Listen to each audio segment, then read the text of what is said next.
want you to introduce your character, tell us what we see about them in the inn, and I want you to go over again the backstory elements for this world you decided. Then once everyone's gone, we'll go through the list again, and each of you will have to pick one person to pitch an idea to for an area where those elements could have intersected. All right, then. I would like to start. Okay, go ahead. Oh, me? All right, then. All right.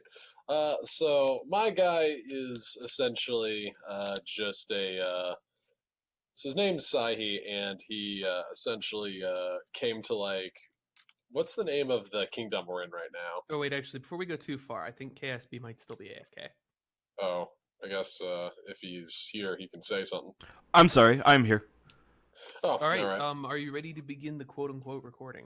Once you started saying like fantastic. things, I was like, oh shit, I need to be recording now, and then I clicked start recording. However, I can edit this part out if you want to like give us an open or something.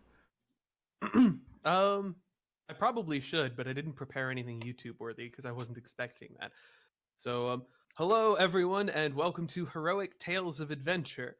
I am ad-libbing this introduction at the last minute, but in this campaign, we're going to be focusing on 4 characters, each of whom came with certain backstory elements that were written into the campaign world by the players who made them. We're going to start by going over who those characters are, who's playing them, and what those elements are, and then we're going to be trying to connect them. So I'm just going to read from right to left here along the bottom. And we'll start with Jaxler. Jaxler, why don't you tell us a bit about your character, where he's coming from, what's going on with his people, and any other backstory elements of the world that you have included that we talked about. All right. So, my character's name is Sahi. He is essentially a dogman from a area of the world that I could best describe as definitely not Egypt, but with other things thrown in. The place has essentially been taken over, but by what I can describe as slightly edited sea people, or not, and his people have mostly more or less vacated the area, and most of them have turned into refugees looking for somewhere else to go to. As a result, he more or less grew up in the kingdom where this all is taking place, very far away from home, and because of the conditions of everyone leaving and starting up somewhere else, he didn't really grow up with much money. He then turned to a life of crime to try and support his family, and has become a rogue as a result of that. He's pretty good at what he does. He not only steals stuff, he does a bit of questionable work when it comes to taking care of problem individuals, but he's mostly moved away from that recently and is trying to come up with a more legitimate way of life, hence why he is now probably going to become an adventurer, I would hope. You can always die at the end, so... Anyways, that's my guy. On to the next people. Well, before we move on, I want to add a little bit more to that. Oh, go ahead. As a result of this diaspora arriving from the conquered land of not Egypt, which at some point we're going to sit down and name, dogfolk are a common sight throughout the empire that this game takes place in. Most towns have some, and they form, a part of the community. The inn that you're starting the game in is in fact owned by a dog person. This lovely chap here who goes by Tabit. He looks like a good boy. Definitely. Oh, aren't all... that looks like a corgi, and aren't all corgis just the best? Yep. So that is something that we should expect to see, that dog folk are relatively integrated here. They arrived possibly a couple of generations ago, depending on how you want to calculate a generation. King Rex was just a boy when they fled, and he would be an old man now. He rarely makes public appearances, but he still has many supporters who envision a return of the king. And this is for the dog people's kingdom and not Egypt. That's not the king of the place where this all is taking place currently. That's correct. Although most assume that at this stage that new kingdom would be quite loyal to the empire if something like that were to take place. All right. So that was Sahi and the dog folk. Next up, we have Aranya, who is playing Alicia. She's going to tell us about her character and about elves in this setting.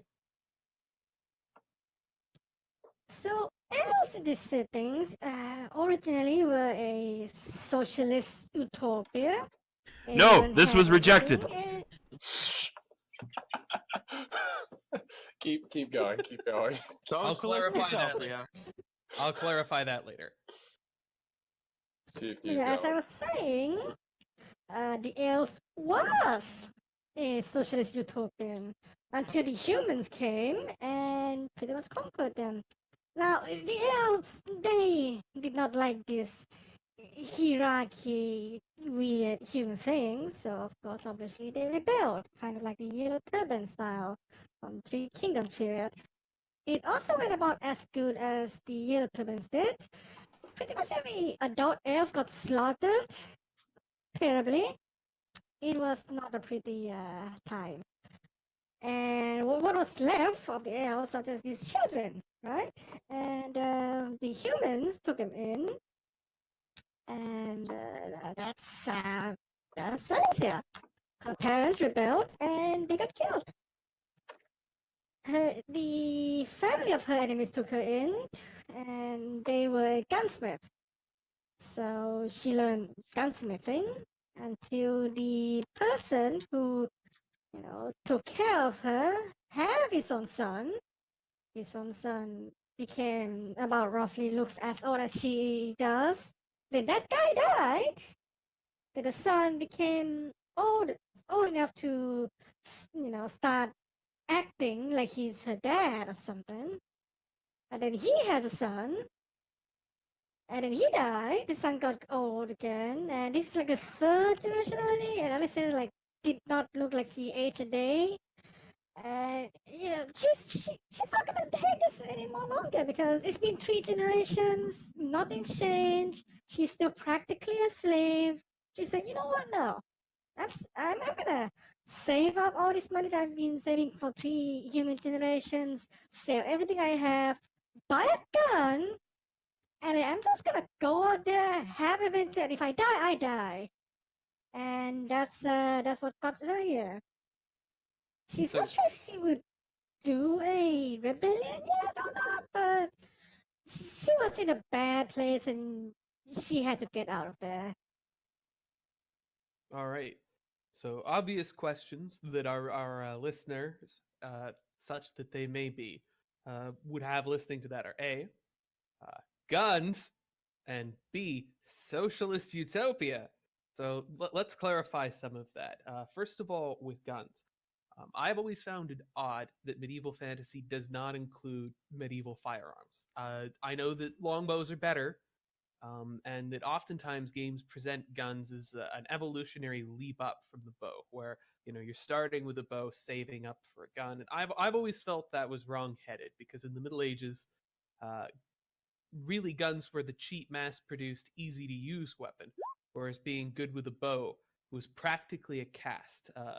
In many cases, it was a hereditary position that came with certain rights and associations with it. So, for this game, crossbows are guns. They're using the same statistics and feats as crossbows. We are calling them guns, and I think it won't make a lick of difference to the overall state of the game, but I think it should create something sort of interesting. As to the socialist utopia, what she means to say is that the elves lived in a classless society in small groups in the wilderness. They did some farming, some hunting, very typical elven styles of life and behavior. After their lands were conquered by the Empire, there was an initial series of rebellions. That group of people did not take well to feudalism, the idea of a local lord who held court and controlled people and collected most of what they made to pay for the defense. It was very different from the elven lifestyle. Eventually, a particularly awful emperor decided that the only way to deal with this was a purge. Any elves who had lived under the old order couldn't live under the new one. The subsequent survivors were distributed to various adoptive families, and since then, the new emperor does not, there've been 2 since then, and the current one does not entertain anti-elven sentiment. There's no anti-elven laws, but elves still remain something of an oppressed minority due to their economic circumstances. Most of them, grew up with families who treated them more like laborers than like family, and have been intergener and with the people inheriting businesses like farms, they would find themselves a laborer on a farm for 3 or 4 generations and think to themselves, am I going to be a laborer on this farm forever? When does that translate into me getting my own farm? Because it never does. Elves are relatively marginalized in setting, but not in like a legal sort of you're going to get arrested for being an elf kind of way, but more in the elves do not enjoy any political or economic power as a general kind of way. Next up, we've got Trissy, who is going to tell us about Lyseri, Avristant, and the Velganar. Okay, so I'm playing Lyseri, and he is a Velganar. Now, they are a people, an eldritch people that come from mostly inhospitable cold climates, so very high up in the mountains, deep in snowy regions in the northern parts of the world. They're a very weird culture. The more you learn about them, the more horrifying they become. They seem normal at a glance, but that's just an affront. That's just the niceness and fairness of appearances. They live a very long time. Most don't normally reach adulthood until about 120, 130. Lyseri himself was born in one of these mountain regions to a craftsman family who worshipped the goddess called the Great Mother, which is their personal deity. Lyseri is very reserved. Grew up in a very loving home. Most Velganar families are very loving, very caring. All right, but- I'm just gonna pause you there. Please turn off the radio in the background. We don't want to get content. 1 second. Does this help? Do you hear Seems the music? No. Okay. So. No, No? I do not hear the music. Good. All right. So, I forgot where I was. You were explaining Lyseri Avristant's family life. Yes. They're a very loving family. But much as Velgunar, they kind of neglected their child after about 30 years. They have very short attention spans. They don't pay attention to things for very long. So after about 30 years, when Lyseri was still quite young, he decided that he was going to go venture off into the snowy forests of the mountain range, which he was every day or so. And he would commune with nature. He'd run with animals and do all sorts of weird rituals that any traders might come across would think he's some wild child. But he's really just learning and understanding the world through his own way. And eventually he left his hometown about 60 or 70 years old. And so still very young. Most don't usually leave their homes until they're about 90. And so he goes down, he starts hanging out with merchants and traders and joining various caravans that'll take him in and won't throw him out, because while Velgunar are very much found often in these societies, they're more just, they keep to themselves a lot. Most that you'll find are on their own personal journeys or doing their own things for a couple 100 years and then going off and doing something else. And that's very much what he's doing. He's just traveling about, learning more about the world, finding his craft, finding his faith, trying to figure out what he's going to do with the rest of his long life, because they don't die of old age. So, a few important notes. The game is beginning in the town of Hickory Ford, which is at the base of the Nilfheim Mountains. The Nilfheim Mountains are a Valish home mountain.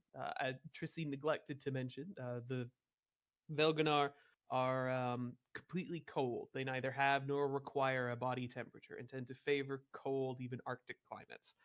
Mountaintops are frequently a site where you'll find Valish communities here for the excellent view. The local town often sees some coming in, traveling, purchasing supplies, and heading out into the broader world. And this is a launching off point for a lot of local Vailgnar. You will see them working odd jobs here and there in small towns, but they always seem to have a plan to move on. They're always saving up money to go to the next place or work on the next thing. They're very much living a transient lifestyle. And finally, that brings us to KSB and his character Olive. Why don't you tell us a bit about Olive and some of the elements of her backstory? Okay. Okay. It might help if I unmuted myself. Okay. So, Olive is a tiefling. As a tiefling, tieflings are not so much a race as the result of a curse which inflicts one's family when you make a pact with an archdevil. My character was born the daughter of a priestess of a cult of Faerna, the lady of the 4th level of hell. And all tieflings are marked in some way by the infernal energy which courses through them, which in Olive's case results in her having completely white skin and red marks upon her cheeks in the shape of diamonds, and red horns, and a thin tail ending in a stereotypical devil's tail, ending in a black spade. When she was a baby, some holy paladin, came through with others and fought the cult that her parents ran, and as she was told, at least, she has no memory of this, of course, slaughtered her parents, destroyed the cult. Any survivors were driven, into the wilderness and never seen again. And the paladin happened to, successfully make his Arcana check, and realized that the baby was not indeed a demon, but a tiefling. And tieflings are not inherently evil. They have free will and can choose their alignment as any other mortal can. So the paladin knight took her to the nearest church for them to raise, which they did until she was just old enough to run away, which she did. And long story short, she joins the circus. She runs away from home and joins the circus. And she spent most of her life with there, learning her skills and trade as a bard. Well, mechanically she's a bard. She is an acrobat, a tumbler, a teller of jokes, and player of music. She's basically a clown. Some accusations of some criminal activity were levied against her from her fellow circus folk, and she had to leave. And she was very recently seeking out new companions, which is why she has joined up with this party, due to her combination of greed from wanting to join in on that lucrative adventurer lifestyle, and possibly a lack of proper risk assessment, since I rolled a 7 intelligence for her. Oh, that's fun. That's real fun. Yes. Her markings as a tiefling work very well in her day-to-day life as a clown, as she can pretty much pass as a normal human in makeup and costume when she is performing. She has a band that she wears that her horns slip through and make the horns appear to be part of part of that headband, and she wears a belt that around her waist, which could trick one into thinking that the tail was part of the costume. And her face clearly looks like clown makeup. This does provide difficulty sometimes when she has to go about normal life, as the common folk tend not to necessarily know the distinction between a tiefling and a devil. And if she were discovered to have real horns and a real tail, and that her skin is actually this color, in some towns, pitchforks and torches are not improbable. But yes, so she tries to go in costume, quote unquote, as frequently as she can. All right. So, why don't you do the first background connection? Because I think that we spoke a little bit more about them than maybe some of the other players have, and you would be good for giving an example. So, to explain to the audience what I mean, I asked each player to consider an element from their background. So, in the case of Olive, it would be she could pick the knightly order. She could pick the circus. She could pick tieflings and dark magic in general. Some part of the world that was relevant to her backstory. And she's supposed to pick a part of the world that was relevant to someone else's backstory and connect those two parts of the world together. For example, Olive could say that the same church that destroyed, the cult that she was part of conducted the anti-elven purge and suggest that. And Alicia's player, Anya, would be able to say yes or no. That sounds like a good connection, and so would I, just in case a connection is posited that for whatever reason would be game breaking. I don't expect that, but I reserve the right. So yeah, did you have anything in mind? Well, the first thing that came to mind was I was considering that the cult that and the church that Olive spent her early life in was in the same village that Alicia was living in after the Elven Purge. So that perhaps Alicia might even remember, the clown-skinned child at the church that ran away one day. That sounds really interesting to me, the idea that many elves are old enough to remember living through events that are historical to a lot of the other people here. And that would have included Alicia having direct memories of Olive's parents and Olive's church community. How does that sound to you, Anya? That sounds great. Alicia might have actually sold, stuff and guns to all his parents at one point, and the cult probably, maybe.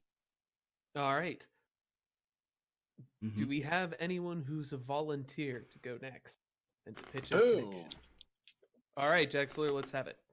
So I'm going to say this. I'm going to assume that it would make sense that there's all kinds of people and things that you'd find at a carnival or the circus, and that Saihi, what with his shady background, would find it to be the perfect place to, go around and meet up with people. What if you need to fence something off or just meet with, connections and what have you. So I'm going to say that he probably regulars the carnival a bit. I really like that. I think the idea that the criminal organization you worked for might have had connections with the carnival, might have used it as a front or paid off the carnival master to participate in smuggling or otherwise been connected to this crime syndicate could be interesting. In such a case, Olive would be aware that such a crime syndicate existed and had that connection and would probably recognize if it ever came up whose side he had worked for that it was the same people. Mm-hmm. How does that sound to you, KSB? I think that sounds good. All right. All right, that's about all I had for that. So The church next up, part though seems a bit hard, but well, you don't have to connect all of them. I just want one connection from each of you. So let's. It looks like Trissy is muted. I don't know if that means Trissy. Yes, I'm around. I'm always. I just don't want the music to, Thank you. Get us kicked off of YouTube. So why don't you pitch a connection between something Valish and something associated with one of these other players?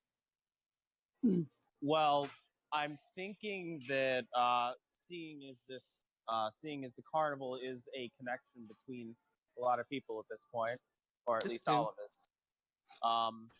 I'm thinking that maybe one of the caravans Lysari might have traveled with during his tenure out onto the down into the world.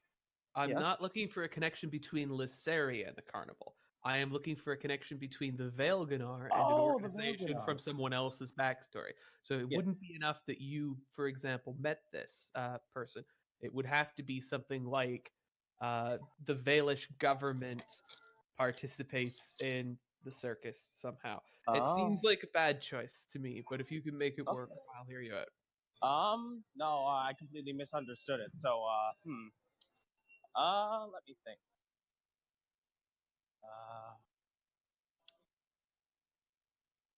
We'll come back to you. Anya, do you have any suggestions to pitch for connections with your Elven-y stuff, the Purge, growing up in these communities, Elven oppression, and any of these other background elements? Sure, the elves were, since they live a pretty damn long time and have been around, they would have been great friends with the Valeniers until pretty much all of them died, that is. Oh, that makes a lot of sense. That a lot the Vailish people and the elves had been allies. The Vailish peoples are living on top of mountaintops, much harder to conquer and much easier to leave ignored. But there's still some historical connection there to see that the geopolitics of the situation has changed, and the Vailish people stood idly by while the Empire swept over the lowlands. How do you feel about that, Trissy? Wow, we're dicks, but yeah, that sounds great. All right. Yeah, I mean, like, one day they could come down like, hey, where are the elves gone? Why are there so many Sounds sadly flat-eared accurate. elves all over? why are there so many manlings walking around in the forests? This is unsettling. And They look, break after knocked only that 100 forest- years. And they knocked that forest down and put up farmland. They ruined the view. Fuck We them should kill. too. We should kill them all. Elves have gone to war for less, but sorry, never mind. Anyway, I'm still one connection shy then of completing this out. Any thoughts, Trissy? They've muted. Well, yeah. See, the problem is that because of how the society is, it's very hard to connect the society as a whole because they're all so individualistic. Well, the Church of the Great Mother would also be fine. Yeah, I'm thinking that maybe And historical connections can be pretty vague. I'm But, thinking that maybe at one time the Church of the Great Mother went to war with this other church at one point. Because which other church? the one that conducted the purge on Elvenkind. The church was not actually involved with that in the end. That It was just wasn't? an example. No, the church only dealt with an evil cult that was worshiping devils, or was it demons? Devils. Devils. So probably not a fantastic example, unless maybe your church actually joined in that. Maybe it wasn't the normal human church alone. Maybe Perhaps It the was a paladin that national led the attack, it was a joint effort. Yep. Maybe it was a conflict. Okay, Trissy, Yes, I'm listening. that sound that you're making is quite loud. My apologies. Maybe this particular cult had chapters all over the world. Maybe brave adventurers were required to fight a god or something, and that the churches of the world had to come together, including dog folk religions, human religions, and Valish religions. And it was sort of an awkward alliance that would have taken place, when you were like 12. So like Or not only 12, sorry, when you were like 20 years ago, actually, because I don't think Olive's that old. Yeah, so it'd been about So- 20 years. 20 years ago, Olive's like so when I was 60. just out of her So, teens. as far as you're concerned, you're still emerging into the post-war world. It's just been just long enough for the fighting to stop from Valish standards, but for humans, it's been like a generation. And the people who fought are looking at kids old enough to fight now and saying, "I hope they don't have to fight."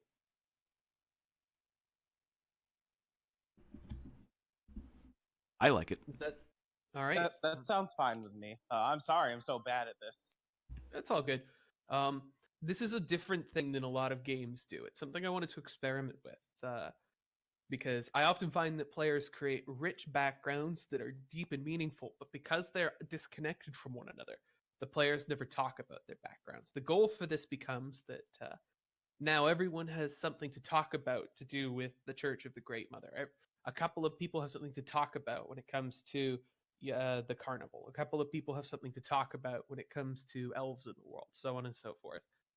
It gives us some connections between not the characters, but some connections between the places they're coming from.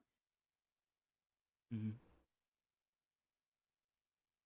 So with that in mind, I am going to call a quick 5-minute break, and then we'll get on to some introduction scenes and do a combat.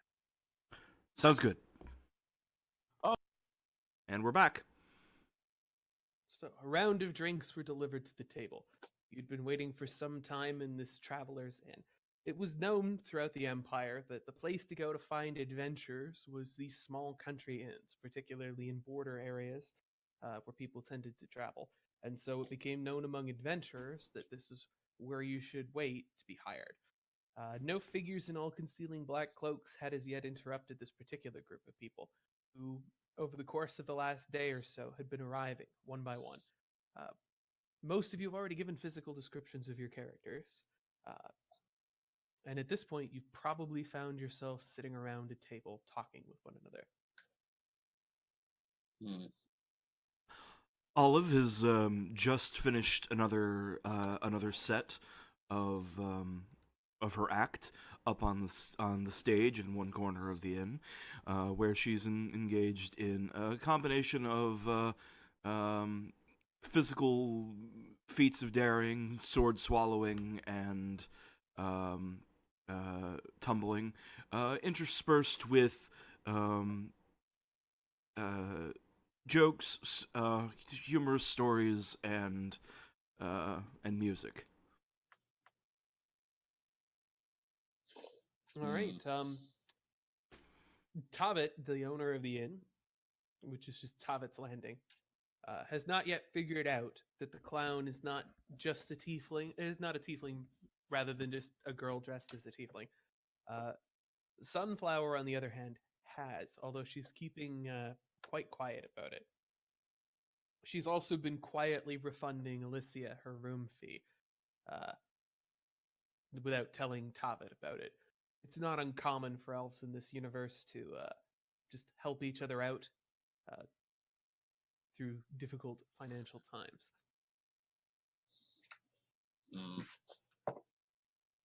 So Alexei is appreciative of this. Oof, I just realized something. I spent all my gold. That's fine though.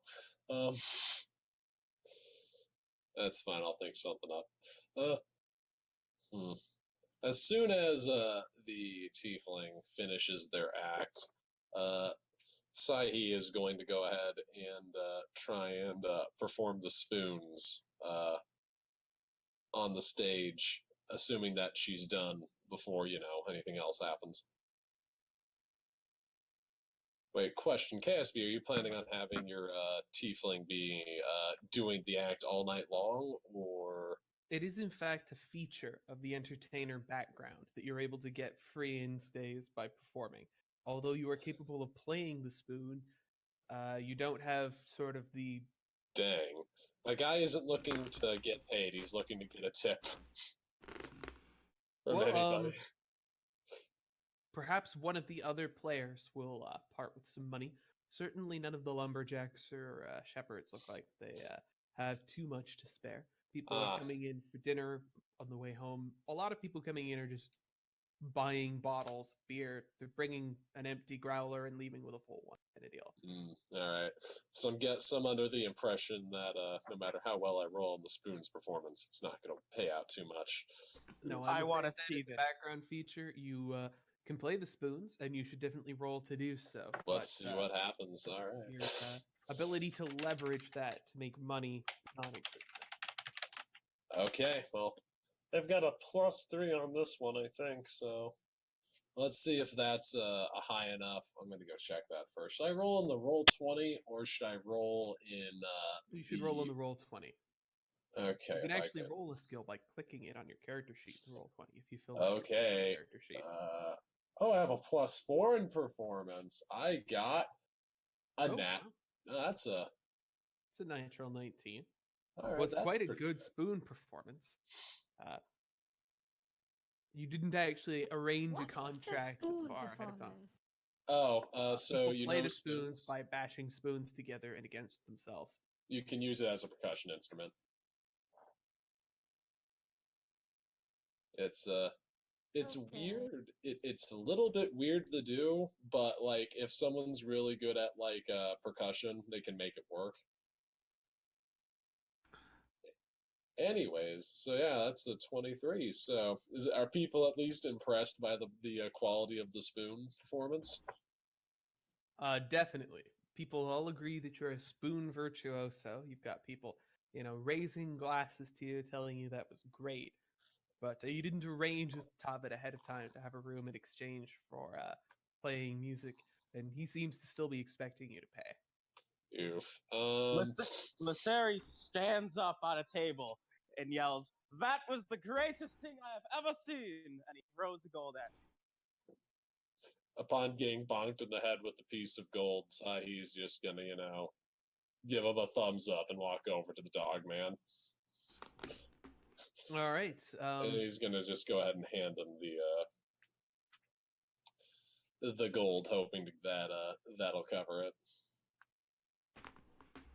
Yes, of course. Very good. Room for 5 days. Here's your key. All right.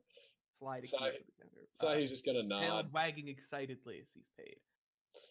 Sahi's just gonna go ahead and nod and take the key and head up and take a seat again and let things go as they will.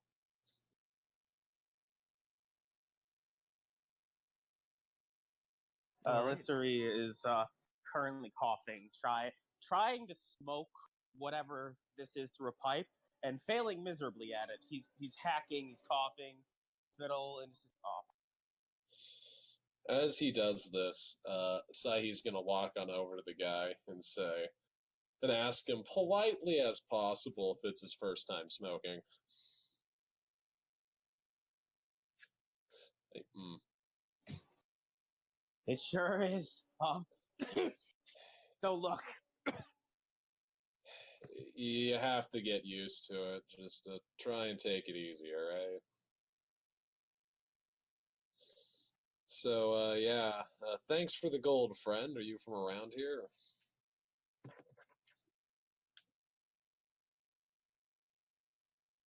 As from around here as I can be.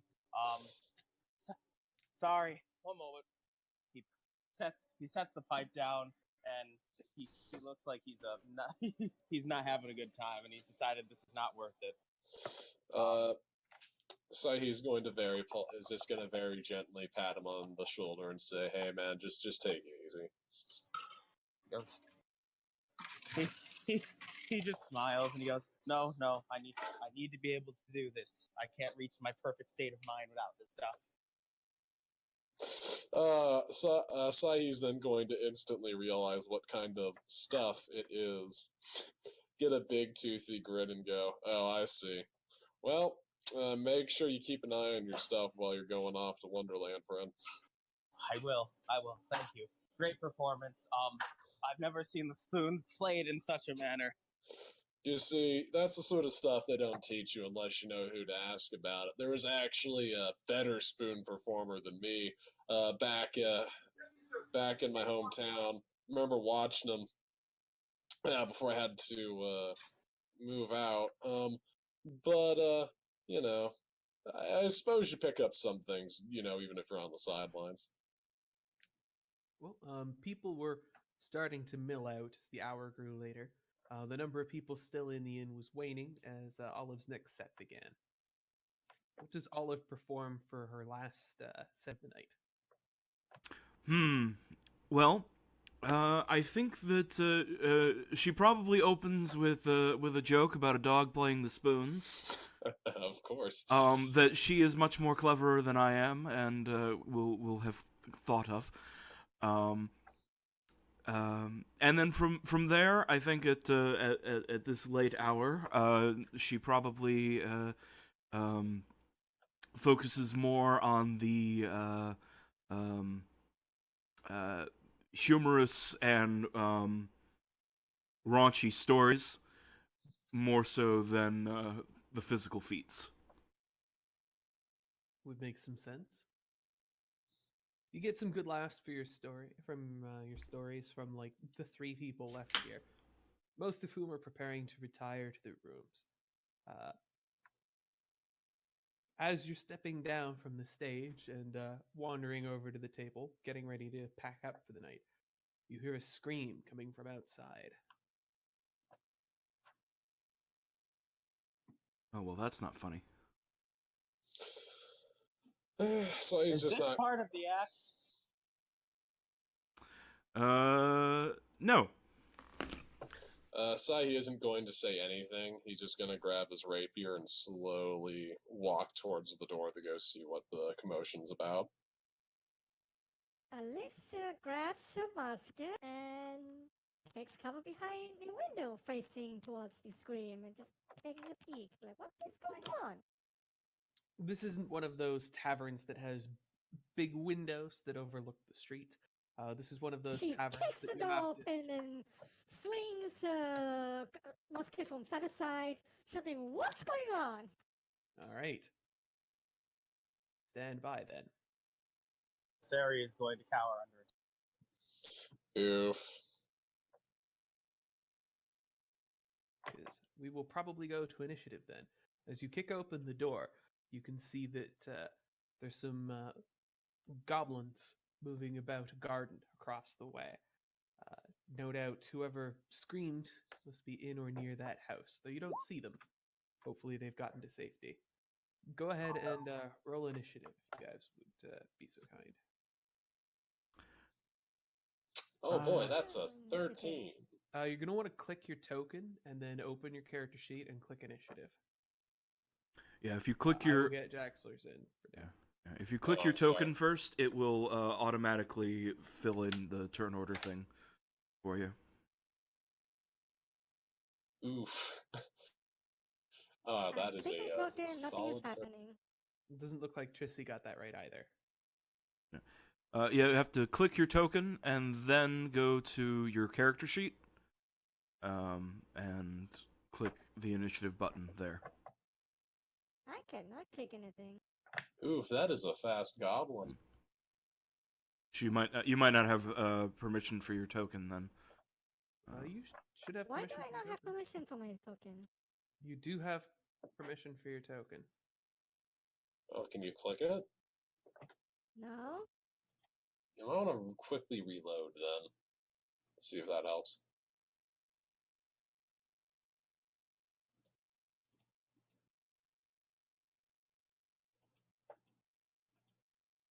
For cowering under a table, I sure am pretty quick.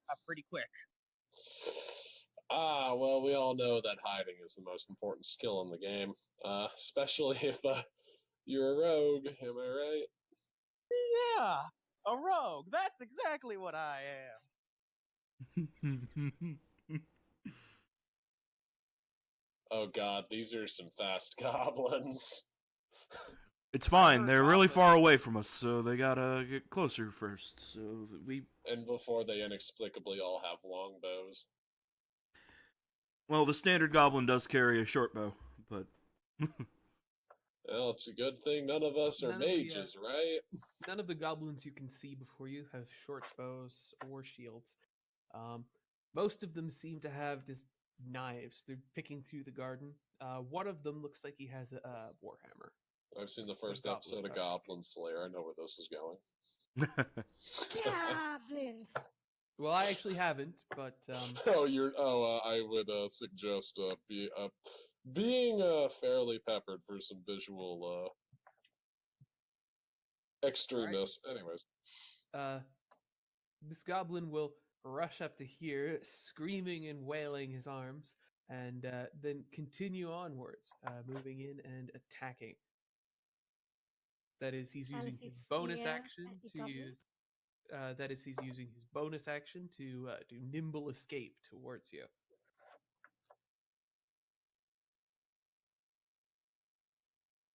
they're quite fast then. Does an 11 hit Alicia?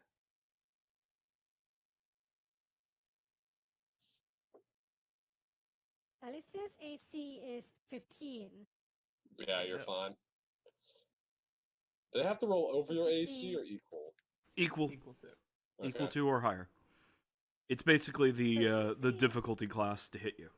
I know, but So okay. she sees the goblin swinging that short knife at her, and she just smacks it with the butt of a musket.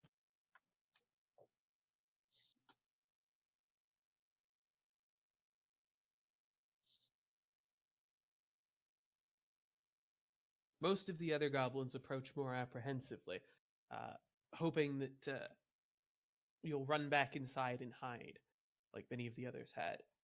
Saihi. Oh, my turn. All right. So he's gonna go ahead and pull out a knife and toss it at the goblin that is currently going after Rania here. I mean, Alicia. The elf. Alicia, the elf. Yes. So I'm I afraid guess that your knife sails over its head. what? Oh, sorry, never mind. I Do was I need reading to roll? in a different place. Go ahead and roll. Yeah, I should probably roll. I was like, wait a minute. I was like, are you rolling these or something? But Nope. anyways, Go ahead. all right, I'm gonna go ahead now, and so I'm assuming that's just going to be. I'll just do it here. 1d20 plus 6. That is a 25. All right, that hits. Nice. Okay, and then that's gonna go ahead and do 46 plus. Wait, 4d6. I wish. 1d4 plus 1d6 plus 4. That's 7 damage. Yep, okay. Your knife buries itself into the goblin's face. Falls over, dead. Nice. This goblin is now difficult to reign. Lissari. Lissari is going to do I have line of sight on any goblins at the moment, or no? You're gonna want to exit the tavern to do that, ideally, or at least be moving up to the door. All right, Lissari will skedoozle up to the door, cower behind his shield, look out into the world, and go, and he'll just start chanting something in hopes that it'll work, and he'll throw his staff out in one direction. He'll cast Hold the Dead on hungry goblin that's directly in front of him. I have the thing. I'll be pointing it at it. It's a wisdom save, right? It is a wisdom save. Yep. DC is 13. All right. He fails the save. Go ahead and roll. All damage. right, so then I'm rolling damage on him. He is not damaged, is he? He is not. Okay. It's not letting me roll. Why aren't you letting me roll? There we go. 5 damage, 5 necrotic damage, and he is going to cower behind his shield. He goes, sorry, I'm sorry. And he coils. All right. This one rushes in to attack as well, and misses as well. Alicia. It's stabbing time. She All goes right. directly and stabs it at the goblin that's in her face. All right. You can click the attack on your character sheet, and it will make the attack.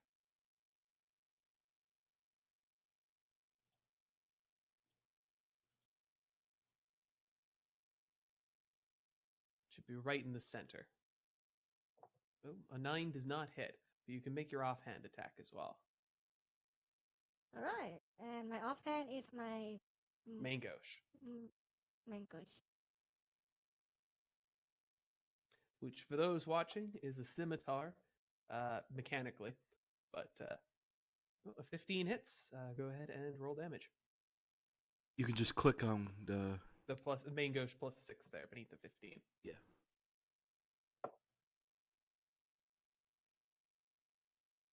In the chat.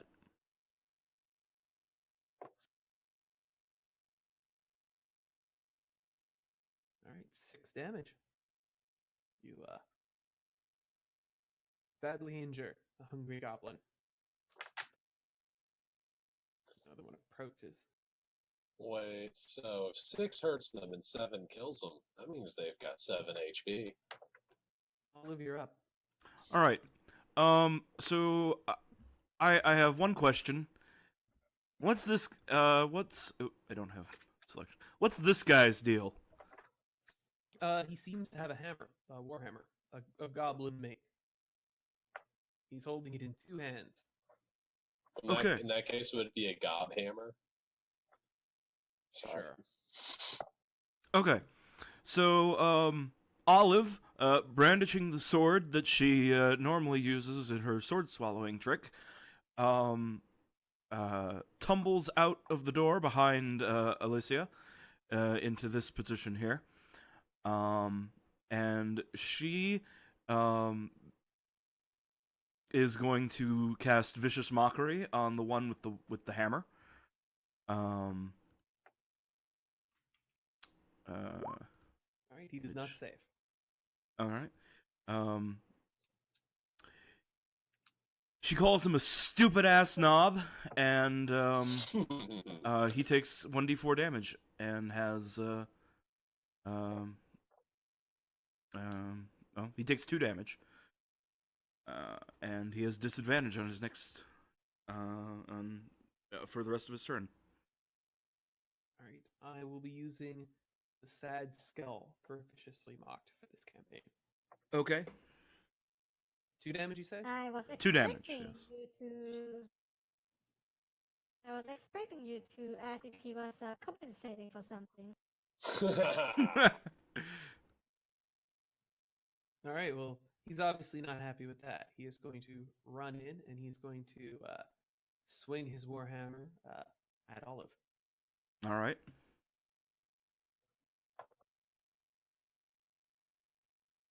But a 6 does not hit.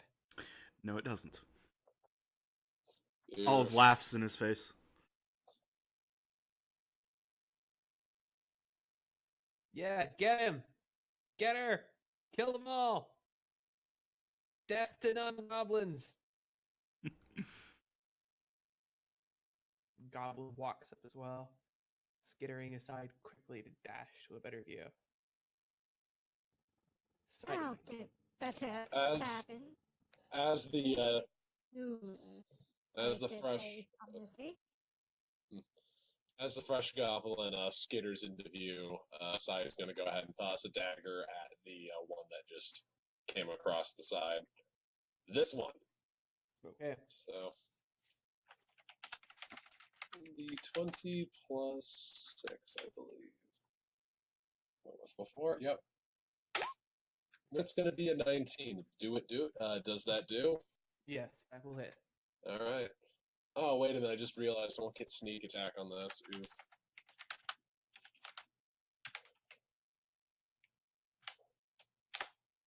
That's going to be 6. Such a shame. Hey, man, had 50%. Luceri.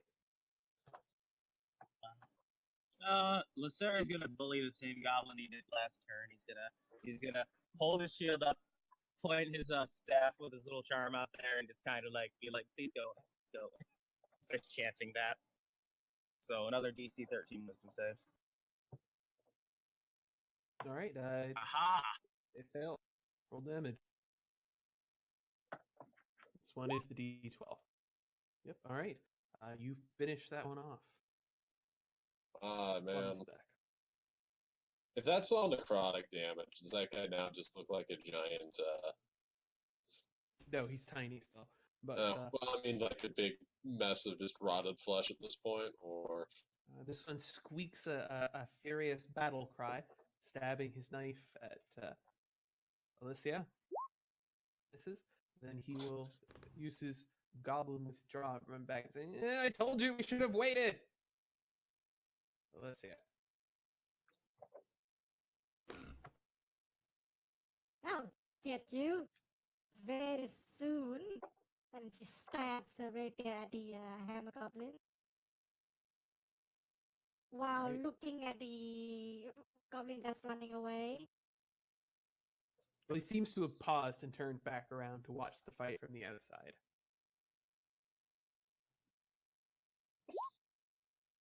All right, that hits. Go ahead and roll damage. 7 piercing damage. Very nice. She just stabs this hammer goblin through the head with rapier. That Looking, fucker's you know, around. You hit him in the shoulder. He seems to Nah. shrug off the bulk of the blow. He's still fighting. Ah, Huh. okay. It's fairly Ah. impressive. Elsie says that. And then she attacks him again with her offhand using her main guard. Let's try this again. Says the elf. All right, a 10 does not hit. He is able to batter your main gauche aside with its hammer.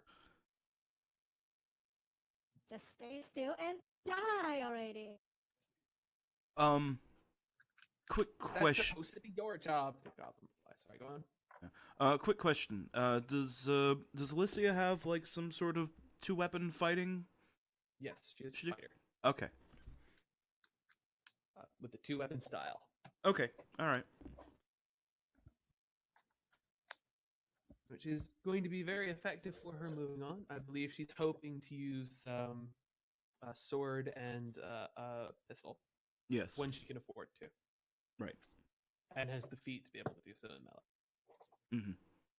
All right, this hungry goblin rushes in What did and misses. the goblin say? That's supposed to be your job. And you told it to die. Hold still and die. Olive. You son of a slanderous half-troll, as she viciously mocks the one with the warhammer again. All right, this time he saves. Oh no. The pain must have stopped him from hearing her slander. Yes. All Well, right, he is going to. yeah. Sorry, you were going to do something else? No, I was just going to say that I wasn't going to do anything else because I don't want to trigger an attack of opportunity by moving out of the way. All right, well, he is going to heft his hammer, swing it in 3 wide arcs over his head, and try to bring it down hard on the elf.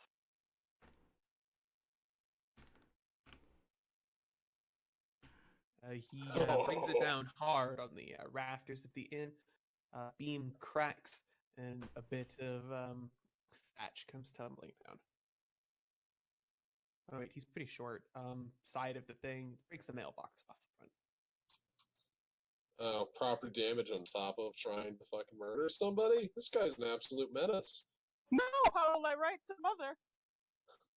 Just had to, we couldn't wait. We couldn't wait. We couldn't wait. We couldn't wait. Could we, boss? Could we? Rush in here and attack.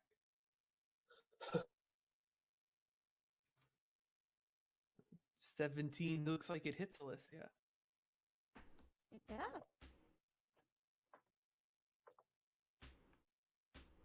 She can take 3 damage.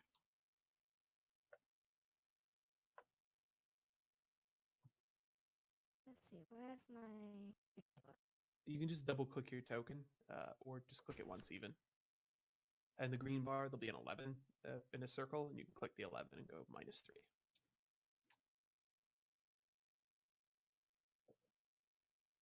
No, you only went -1.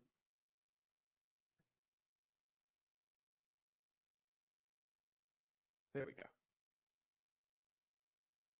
All right, Saiki. Okay, after seeing the goblin come in and stab his, I guess, ally in this circumstance, Sahi is going to go ahead and move to here and then rapier the goblin that just stabbed our friend right in the side.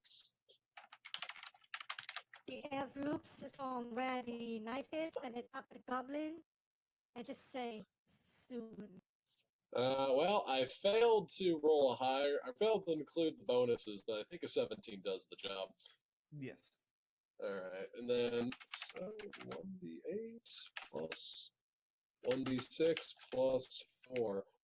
This should hopefully do it. Alright, that is a 12. Yes, 12 is at least 1. You finish this goblin off. In fact, I'm going to say you probably cut his head clean off. With a Make the hand rapier? shoot That's away. pretty impressive. Oh, look at his neck. Oh, Tiny. that's true. Next week on Goblin Horde. Lisseri. Lisseri is going to he's going to cast Toll of the Dead on the unhurt goblin directly in front of him. You don't have a good view of him from there. If you I move don't. over to the far side of Olive, but the door is here. Oh, the door's there. Okay. Well, then instead, I'm going to heal our elf. I'm going to heal the elf. Cast All right, that sounds like a good plan. Cure Wounds. That's almost certain to full heal the elf, if not completely certain. 5 HP. All right, you can go ahead and gain back up to full. And when Lisseri heals Alicia, it is a it's not the cure wounds that most people see, like that glowing warm healing light. It's like this cold, almost like your flesh is folding over when it heals, and it's very unsettling. So instead of the refreshing taste of Capri Sun, it's the feeling of cracking open an ice mountain. Something like that. Sorry.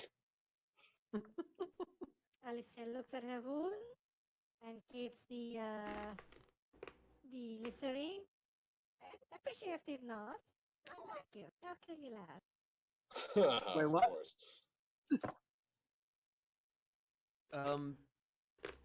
We're going to want to talk about that because I'm not sure that Alicia would have a reason to dislike Lisseri. I guess, maybe she blames the Belganar for not coming down to help, but Lisseri, is no older than she is. So, anyway, it's Alicia's turn. The goblin from before rushed back in to help. She turns back at the goblin with a warhammer, pulls the rapier out, stabs it again.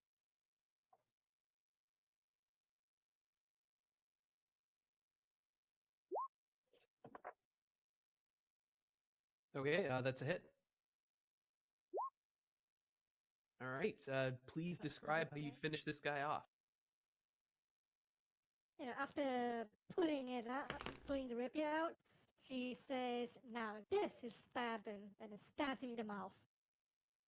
And the goblin kind of goes around the rapier for a bit. And it's like slumps and slides off of the rapiers back down the porch. Right. And then, without looking, she swings the main gouge to her left, where the wounded goblin ran back in. Hopefully, All right, so not the one with full health, but the one that's badly hurt. Got it. Hopefully, she will be catching him somewhere in the shoulder by the time he arrives. Chronologically. Go ahead and roll to attack. Hack off his arm, dude. I'm afraid an 8 doesn't do it. Oh. Yeah, it makes 2 rolls there for you to use Advantage. if you have advantage or disadvantage.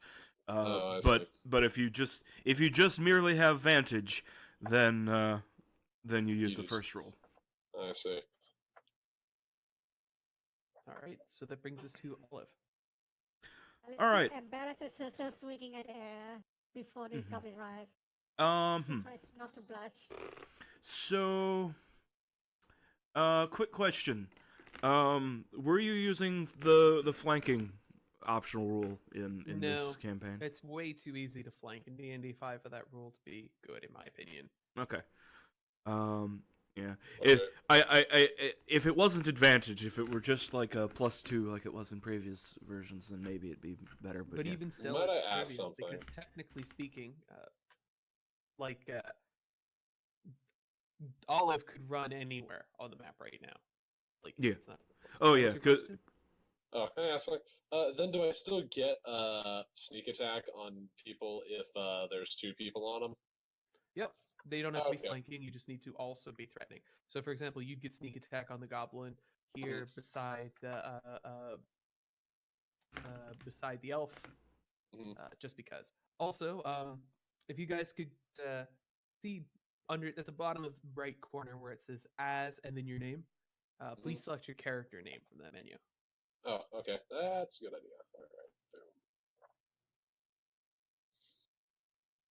Okay. So with that information, Olive will just I suppose stay where she is, and she's going to point at the wounded goblin, and tell him to go die in a fire. And he needs to make a wisdom save. All right. He literally dies from that. That was mortifying. I guess his parents died in a fire, and it had always traumatized him growing up. The thought that he was about to die in a fire now gave him a heart attack. He collapsed over, convulsing in terror. All of be spitting fire. Sahi is going to look over at Olive and go, "Wait, that worked?" Alicia looks at Olive and gives it an odd look, like, huh.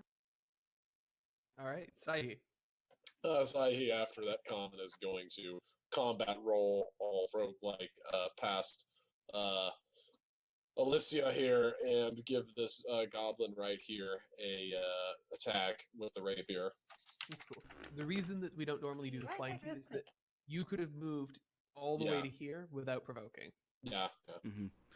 It's just super easy. Yeah, it would need to make attacks of opportunity easier to do or something like that to make it. That's make an it 11. reasonable. All right, an 11 does not hit. Lisseri.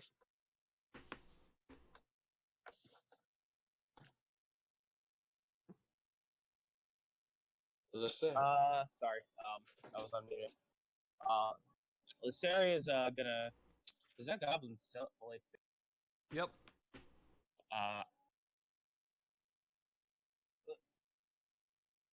Lysari is going to call out in goblin because he gets goblin. Yeah. And he's going to say, if you throw down your arms right now, we won't kill you. We don't need to fight like this. He's not very good at this English thing either. All right. I guess roll deception. No, Just he's not. laughing. No, he's not lying. Oh, you're fairly He's the- confident that the locals Oh. will not be happy to let a goblin raider just go. The disadvantage, so 10. I didn't say disadvantage. Oh, That's a 21, though. oh, so that's 21 then. So the goblin seems to believe you for some reason that you wouldn't kill him. I have that innocent smile, that young, naive air, just smiling like we don't need to fight, guys. But it is Alicia's turn. Uh, So When Anya's back, she will have to decide whether to prove Lyseri wrong. I can tell you right now, if she doesn't, Sahi here will. I'm surrounded by bloodthirsty brigands. So two things. Number one, that goblin just tried to raid the town. And number two, Sahi wants his knife. So he just collects knives? No, he tends to throw them at things, so you need to have spares. You could ask nicely for his knife. Or knifely for that knife. Ha ha ha. I'm so Olive could sorry. also use some more knives, because her only ranged weapon right now is throwing daggers as well. Me So too. she could use, like, additional ones. Can I at least take my 2 knives back? Well, I mean, she won't steal your knife. Great mother, please don't let me get stabbed. Oh, Sahi wouldn't stab you unless, like, He had a reason to. gave him a reason, yeah. By the way, Retro, can I ask something? Go ahead. Is it okay if we flavor the tabaxi clause as the guy just biting? Yeah, that's fine by me. Awesome. In that case, should I change it from slashing to piercing? Whatever. Alright, I'll do that then. Because tabaxi clause, it's just 1d4 strength mod plus slashing, so I'm just going to go ahead and make that piercing. Because it's a bite, not a slash. Do they get a bonus to their doge roll?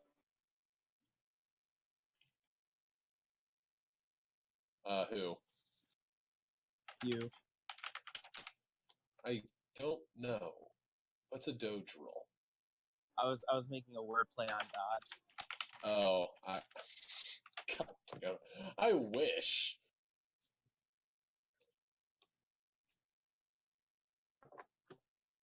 I'm sorry. I guess I need to get better at jokes.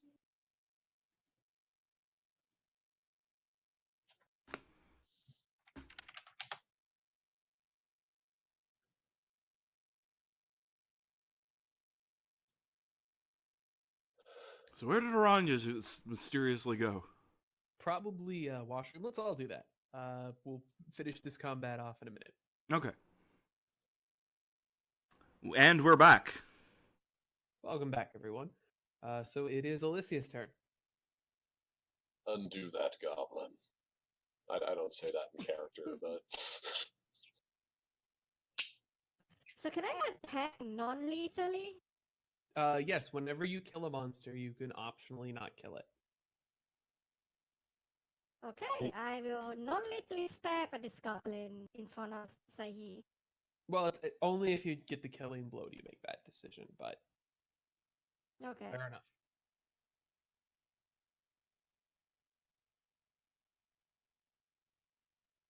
You miss.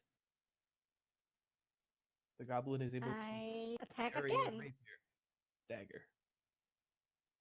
Oh, and leaps back squealing as the main ghost follows it. He will no, that's a miss as well, I'm afraid. Oh. He will swing his knife at you wildly, and then use his disengage bonus action.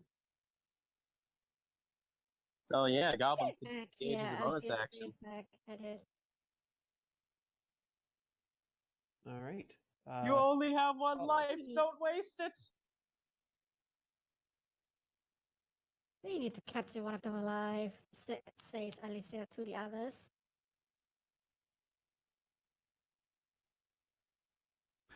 Well, I'll see what I can do about that.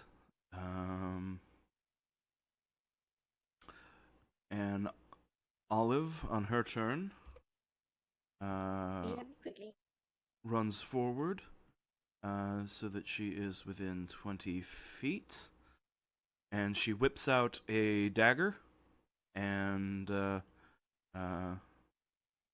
hurls it at the goblin. A 13 hits. 5 piercing damage. She hits him in the leg. The dagger sticks out of him, and he cries out in pain, but doesn't look like he's ready to go down yet. Saihi. Stop! Thief! He's got my dagger! Sahi is going to move 1, 2, 3. Wait. 1, 2, 3, 4, 5, 6. And he's then going to go ahead and jab the goblin in its other leg. Wait, what? Whatever. 1d20 plus 6. That's a 19. Alright. And this is going to be non-lethal. All right. That's going to be 12 damage to that poor guy's leg. All right.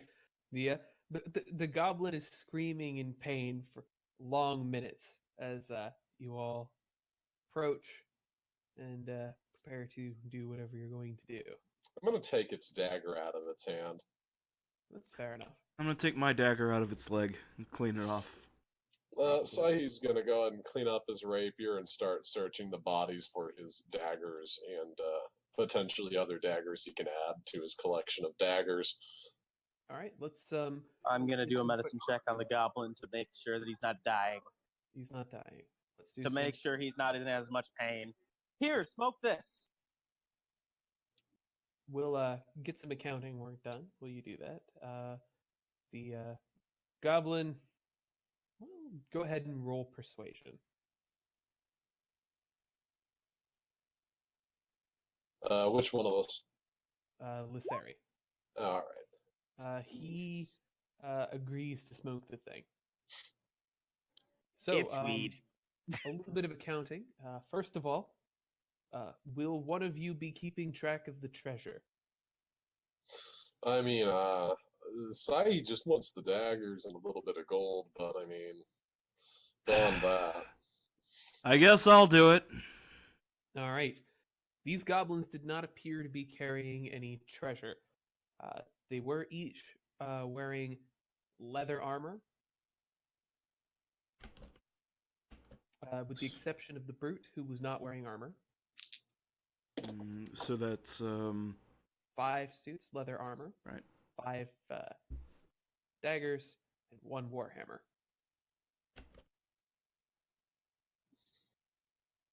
Hammer. So each gain 43 XP. Oh boy. Ooh, ahead. experience. Add that to the relevant section of your character sheet. To access that section, click the cog in the top right corner of the character sheet.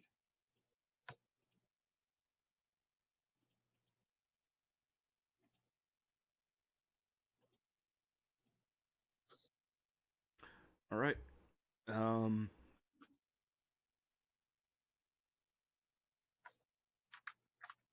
Susahi, One second, I'm trying to find the section where I put in my experience on my character sheet. In it's, the top right corner, there should be a cog.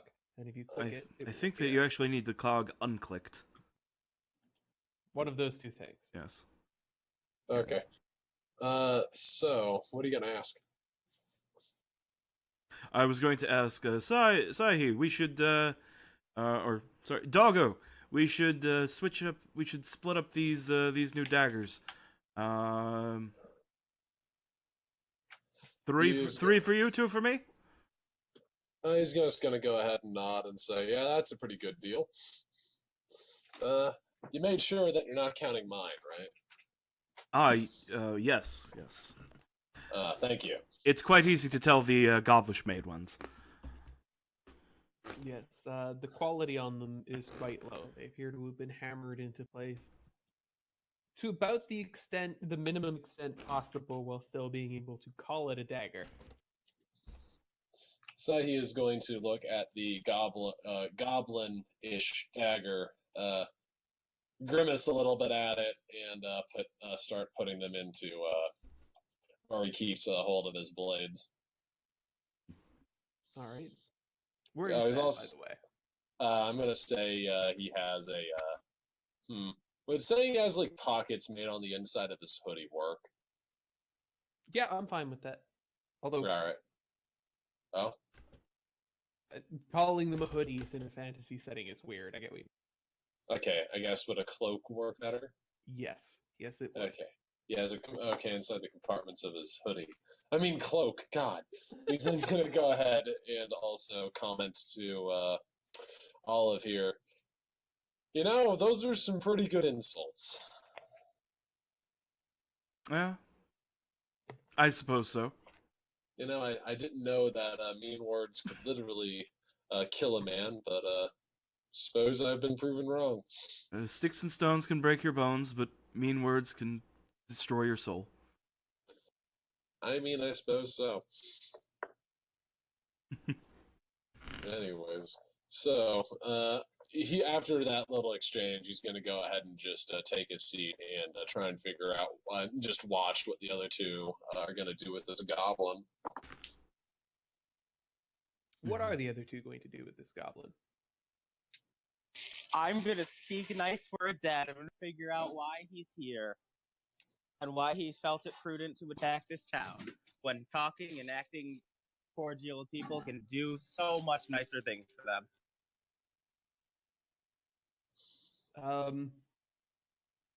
Why don't you phrase that in character?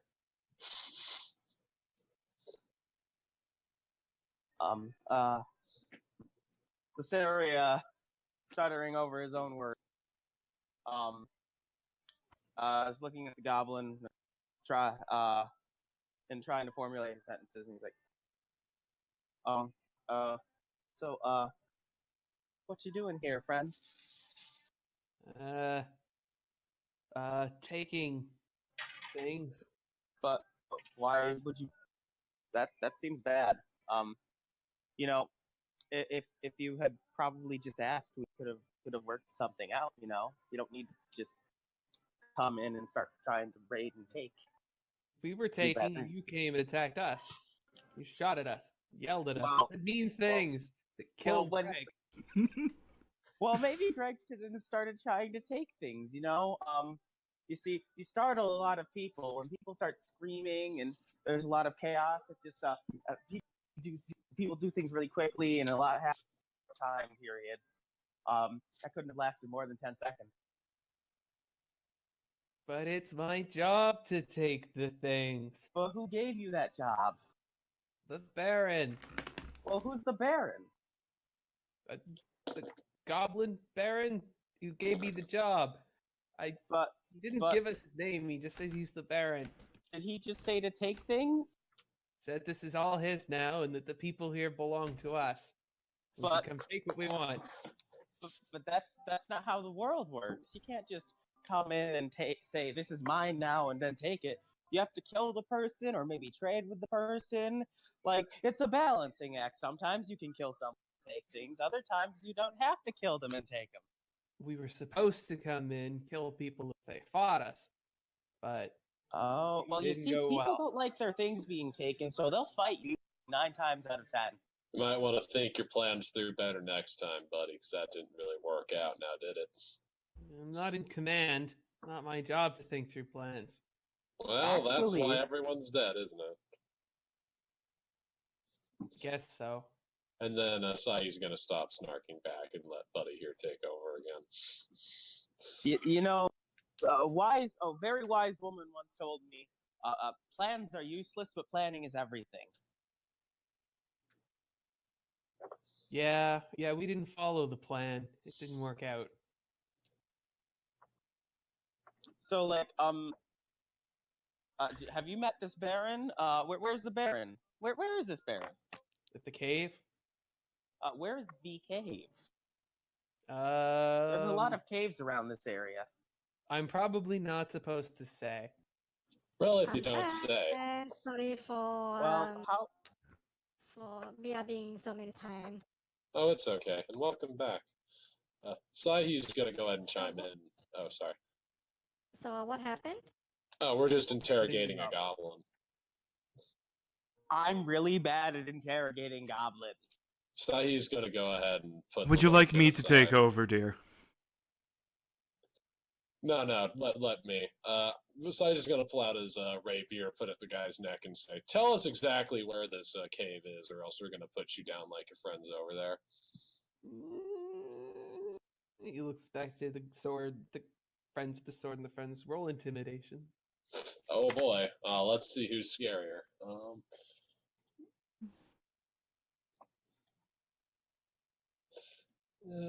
Did I put anything into intimidation? No, that's one I didn't.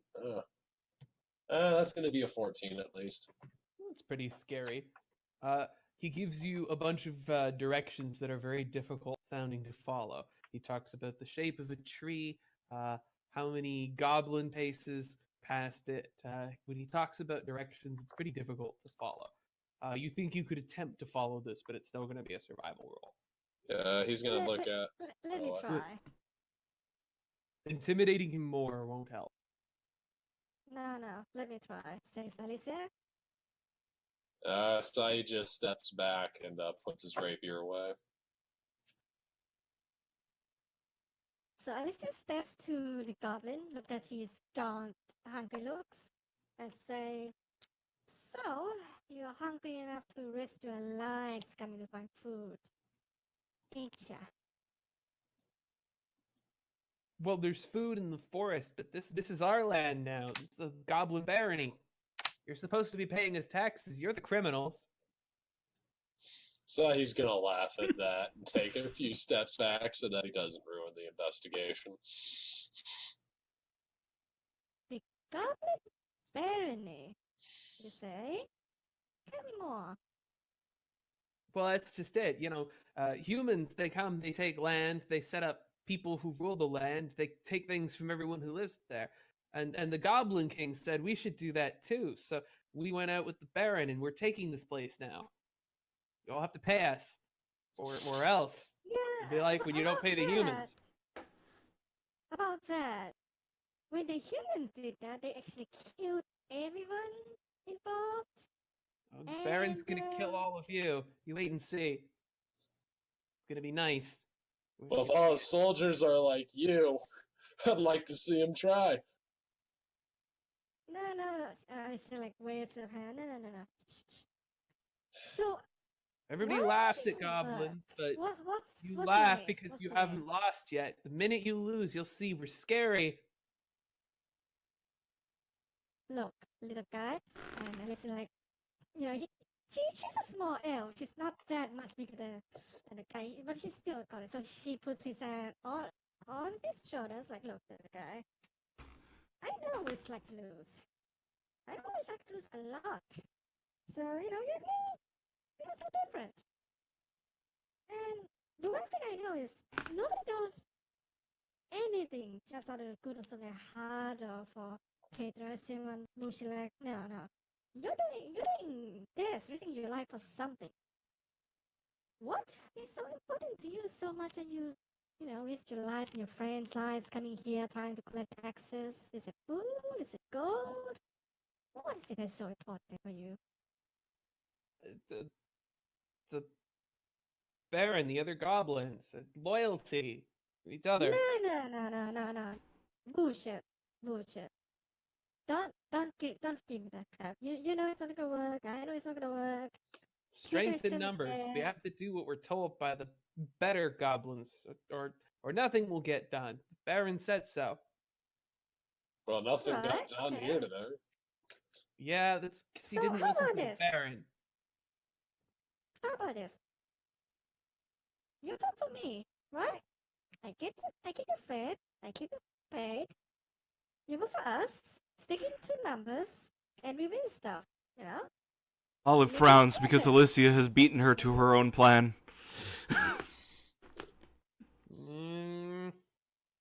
Goblins use consider See, roll persuasion. And you think Roll this persuasion, but mind you. okay.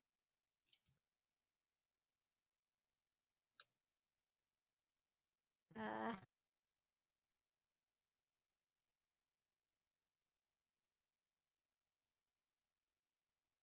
All right. He seems to be persuaded at the very least that he might have a chance to get away at some point if he works with you, and so ostensibly he agrees to work for you. But why don't you go ahead and roll me insight? Alicia and Olive, who are still part of this conversation. Well, I guess everyone is. Insight all around. Oh boy, I love being a skill monkey.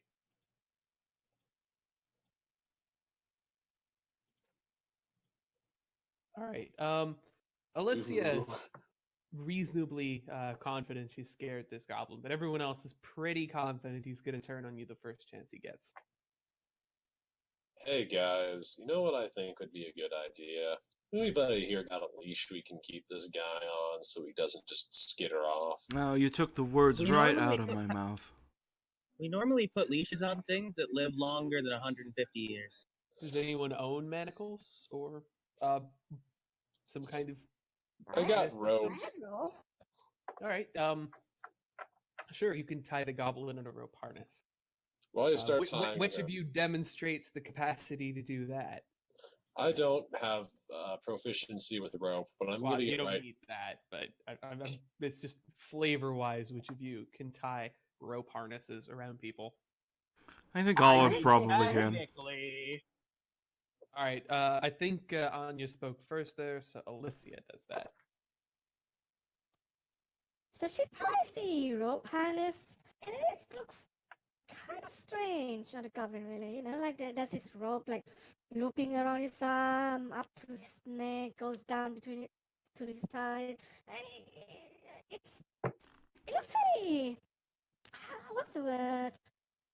Secure. Yeah, that could describe it. Okay. Once that's on, Sahi's gonna go over to the goblin, get down to the guy's ear level, and whisper to him, "If you ever try the run, I hope you know we're gonna hang you with that rope." Be Is a that waste of a intense? good rope. Well, you can use it afterwards, unless he gets his neck juices everywhere. All And right. she slaps the back of the goblin and says, "Welcome to the criminal underworld, goblin. What's your name?" I will have to name this goblin. Please stand by. Criminal underworld, what? Oh, shut up. We're all legit right now. We are apparently rebels against the Goblin Baron, are we not? Oh, good enough point. Yeah. Well, the problem with that is that you actually need to acknowledge a ruler before the ruler can rule you. That they don't have any power. Power comes from. Never mind. All right. This is. I acknowledge the goblin baron. Yeah, I mean, us dogs have a proud history of standing in the face of oppression. So how about we go find this goblin baron and turn him to mincemeat like his little lackeys over there? The revolution starts today. Hey, Well, I don't approve of such violence, but I'll go with you just because I feel like maybe I can help keep you alive if you fail. well, we can't just let more of these goblins walk around harassing villages. We're doing a public service for the well-being of the people. Yes.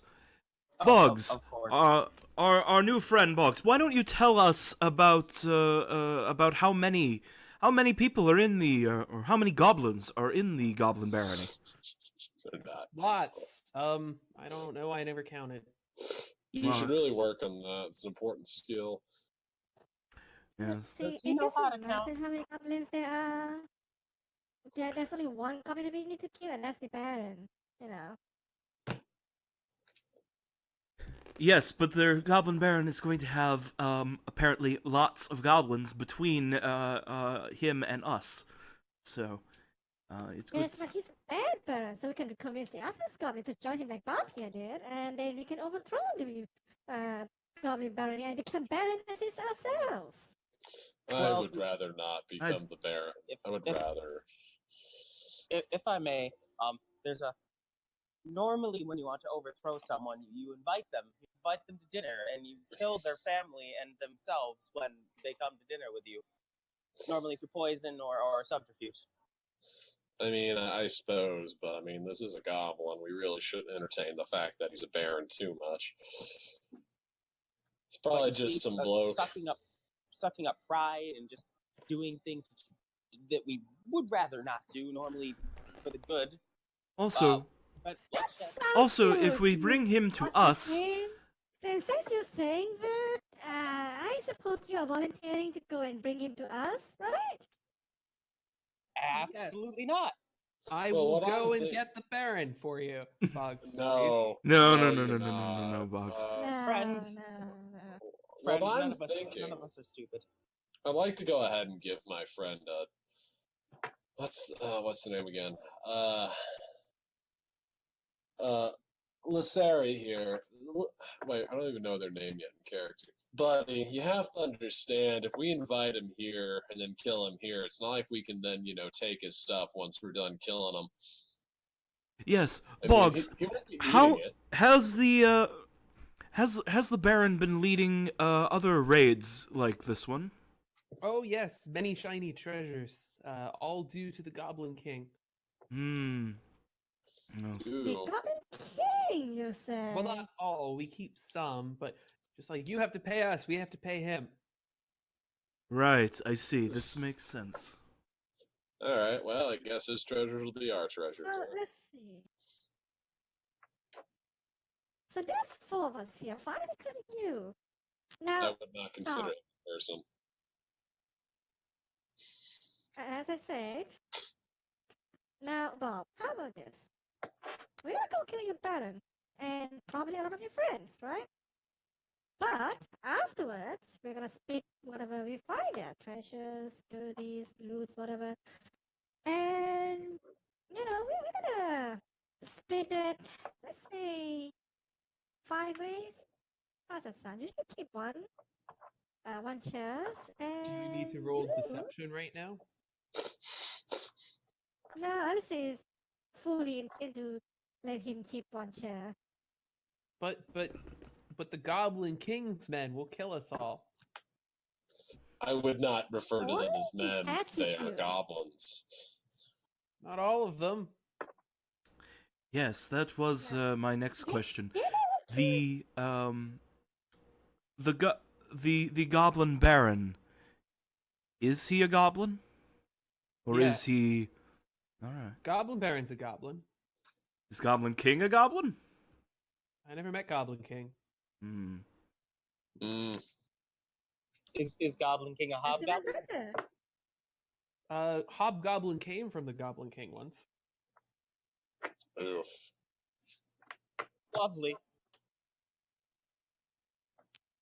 But yeah, that's even better. You never met the Goblin King. He's never met you. He doesn't know you. You can take one of the shares and bugger off, start a new life, become a merchant, whatever. You will never Well- go hungry again. How about we, how about Maybe we this? should get out of here and talk about this somewhere else. No, we talk about it here, buddy. We need to sort it out. So how about this deal? But the others are coming. Oh, the others are coming? Where are they? Okay. No, they were supposed to be here. They're late. Oh, Commander well. got impatient. Okay. We're hungry. We didn't have supplies, so we just All we're gonna right. take from the farm. But then everything went wrong. Shut Oh, up. yeah, that's shut what I up. put it. Chap, dog person, grab Bob and tie him to the well, please. To the what? And to the well. To the It's well? behind you. Okay. Alright, I'll go ahead and tie Yes, him. just like yeah, just like dangle him a little bit inside so that he Alright. can climb out. Alright, I'm gonna go ahead and Yeah, take off the bucket, untie the bucket, and then tie the rope connected to the bucket to his harness. So you Don't- intend to dangle a Don't put him prisoner in over the the drink? water though. Oh, I won't put him in the water. That's only if he starts making problems. Still, hanging a prisoner over the drinking water. There's gonna be a military recommendation against that for what I hope are obvious reasons. We're just making Okay. an example Wait, here. wait, wait. Is this a human town? It is a mixed town of human and dog folk. Is the human a majority? It's hard to say. How many awoos would you say there are? Between 40 and 60% of the town. That's a lot of a woo. That's a lot of awoo. I like a woos.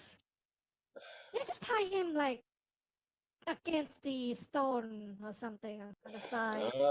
All right. He's gonna go ahead and pull him out. And then as he does it, he's gonna accidentally let go of the thing he's he's gonna let go of the lever so that the goblin falls into the water for a second. He's gonna apologize and start pulling him back out. All right, your drinking water will God taste a damn little it. bit of goblin for the next few days. I hope you all enjoy that. He's like, don't worry. Anyways, after that, he's gonna go ahead and tie him to the well. All right. Can I cast Purify Drink on the water? Yes, you can. Alright, I'm going to use my last spell slot for the day and do that. Okay. Oh, thank you. I Oh, apologize for thank dunking him. you person. Don't thank him. Not- As he's chanting, you can see his magic takes the form of like these awful inhuman creatures dive into the water and sort of like turn it inky, but then the ink dissolves, leaves this nice clear water. Well, ain't that just delicious? Great.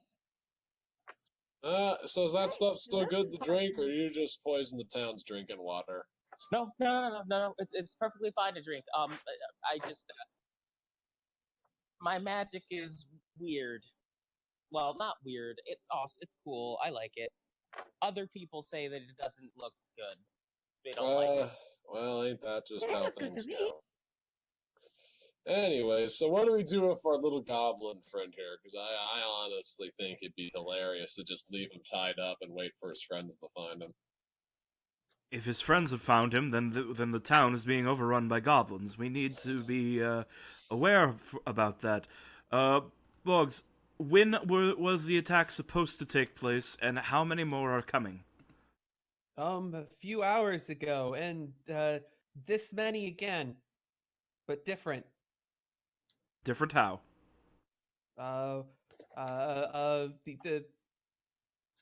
The there's still regular like ordinary goblin fighters like me, but there's also Crench Marshy and she rides a warg.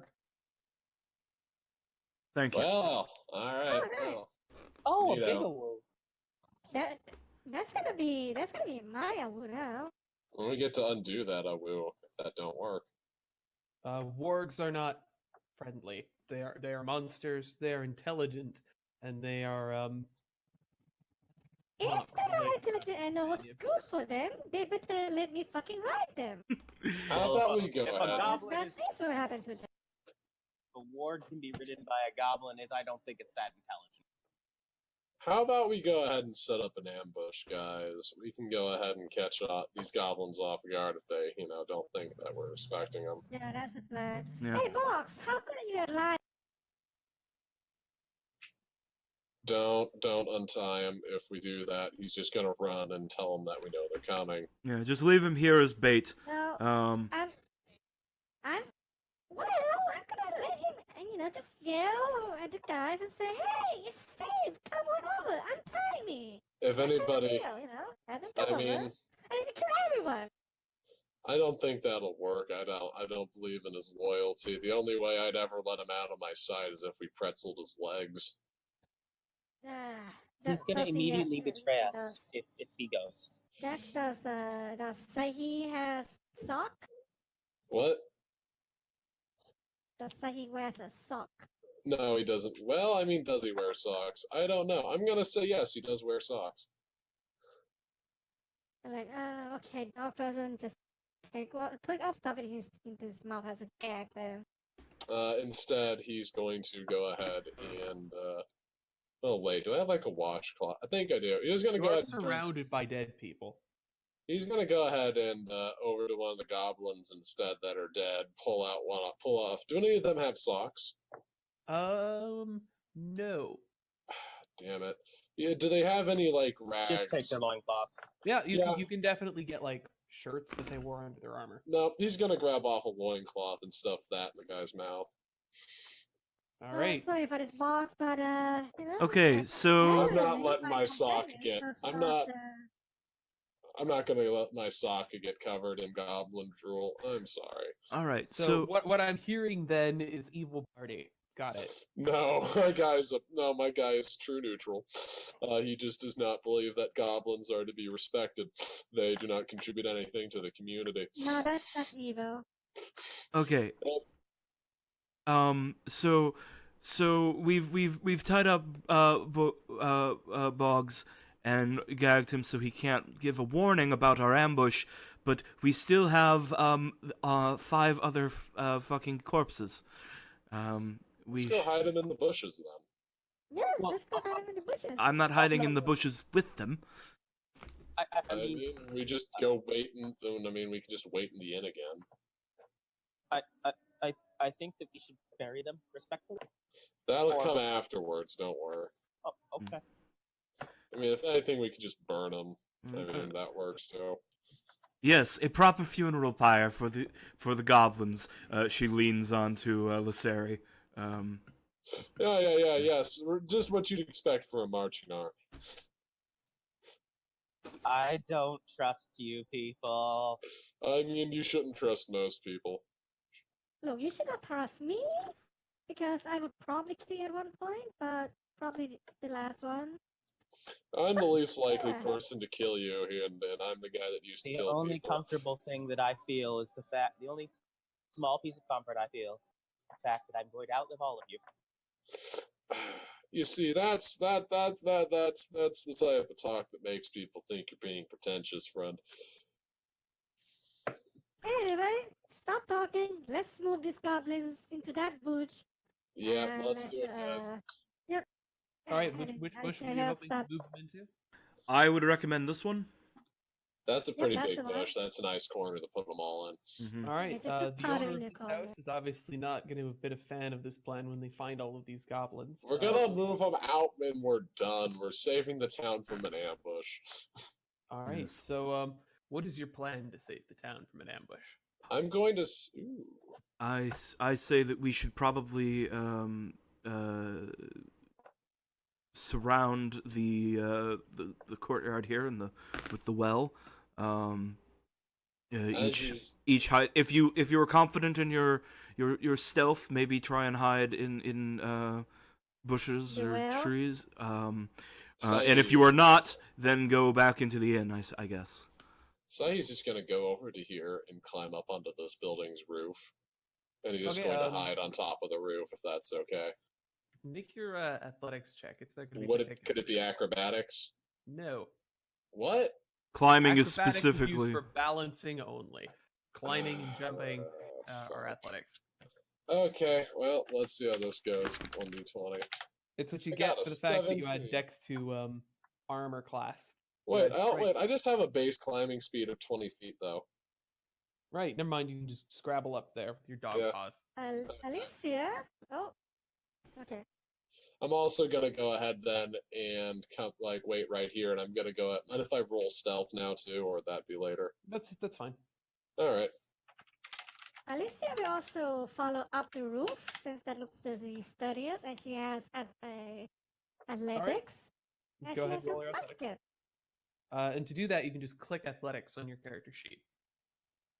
Well, as she comes up, Sahi is going to whisper down, or is going to say down, "No, go up on another building. We want to get a crossfire." There's only thatches in any other buildings. He's gonna look around, bonk himself on the top of the head, and go, "Ah, damn, you're right." All right. Yeah, go or ahead like and He, this he, is gets a- a, roll that, Anya. he gets a musket out. Let's get your stealth check then, Anya.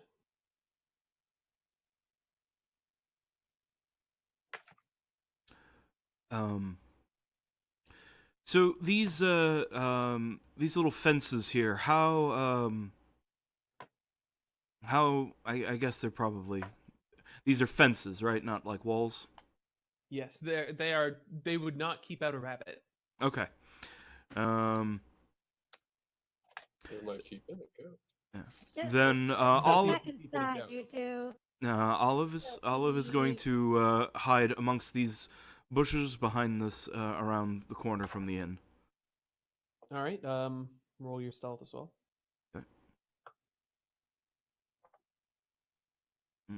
And the bushes will be difficult terrain as you move through them when the combat starts. Sure. Okay, 17 for stealthing. All right, that's a pretty good stealth check. And how about Lyseri? Lyseri is looking around, trying to figure out what he's supposed to be doing. He decides that he's going back into the inn. He's just going to peek out the door. All right. That's a You can good wait idea. There'll be no check there. Alicia, as Alicia sees Lyseri walking through the door, she tells him, "Don't forget to barricade the door. Drop a table on the door or something." Do what with the door? I can't lift a table. They're big.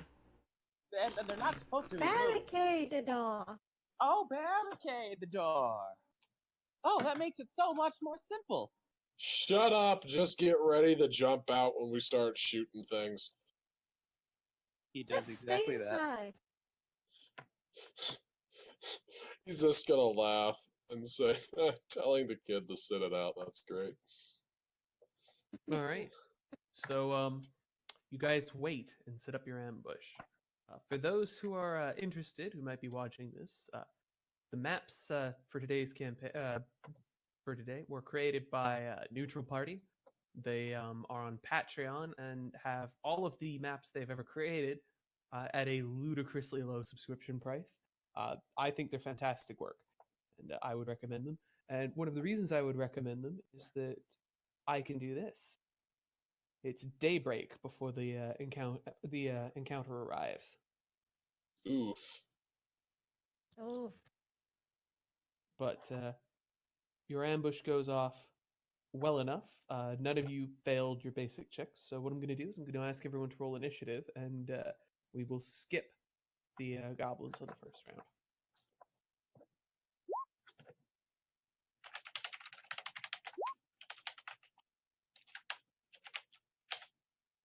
Oh no. Remember to click your tokens before you roll if you want to get them to generate initiative. I got can a. we have talk amongst each others to aim at the most important looking goblin, possibly on the walk when they arrive? You could definitely have coordinated that this is your target. That seems reasonable to me. Cranch Marshy is someone whose name you were given on the fly. Hey, And so, guys, I want to mention this. I got an 18 when I rolled my initiative, I believe, but I didn't set it up to actually show, so I just re-rolled the second time in here to get it to show up on the turn order thing over here. All right, you can actually edit it directly. Yeah, I just want to mention that so it don't look like I'm cheating. Righto. Oh yeah, Thanks, then I got a doggo. 6. I totally have a 6, not 21 then. All right. Has everyone entered in? Sari was busy smoking so hard that there was coughing throughout the night. Doesn't look like Saihis has been updated yet. Do you want to go ahead and do that? Oh, it must have changed, I think. 1-8, boom! Awesome, alright. I didn't press the enter key, that'll do it.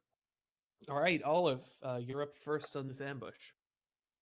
My initiative is 12, but it does not show up. Oh, because you didn't click your token first. Click your token and then click roll for initiative. Okay. Hold on. Alexius didn't show up, so you might not actually be first. You might roll like a natural 20. Okay. Perfect. Okay. So,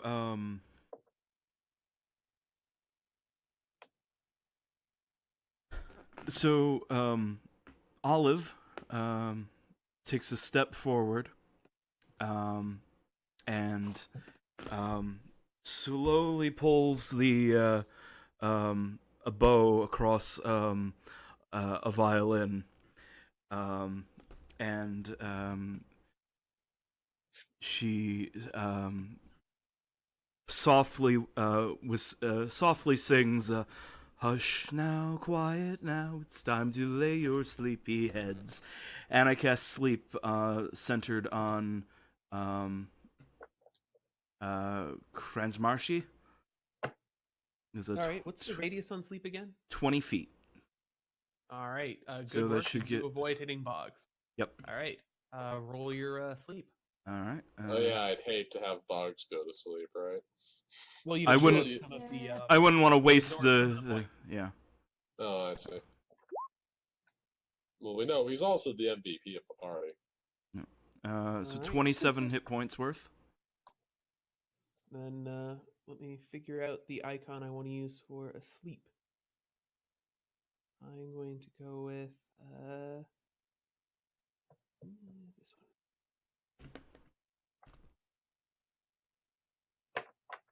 Yeah.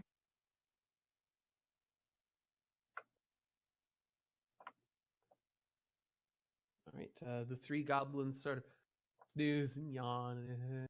They've been marching all night, and then they sort of bed down. And Crunchmarshy doesn't look happy about that. Alicia. Alicia aims her musket at Karanjmashi and gently squeezes the trigger.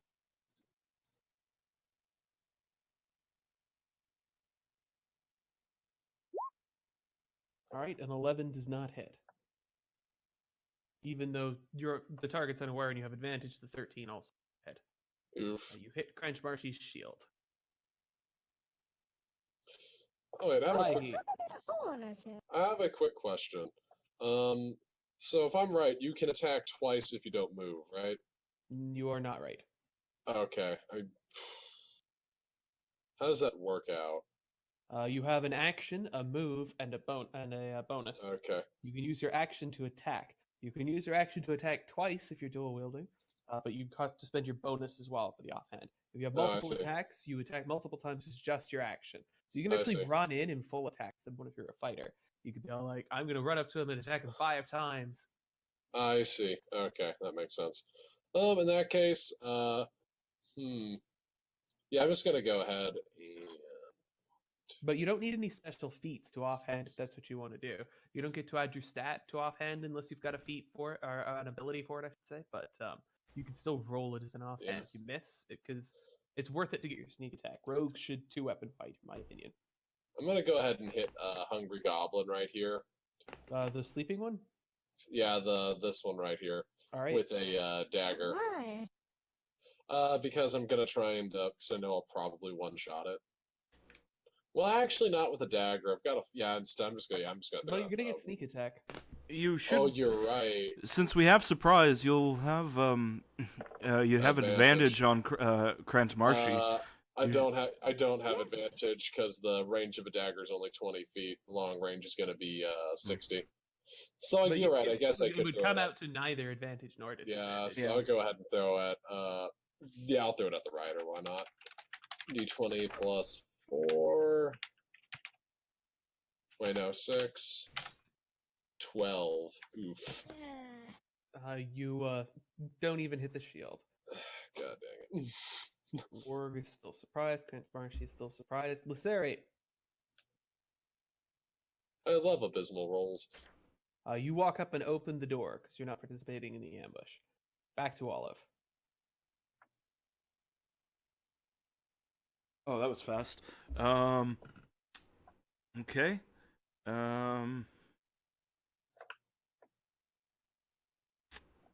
I guess I viciously mock Kransmarshi.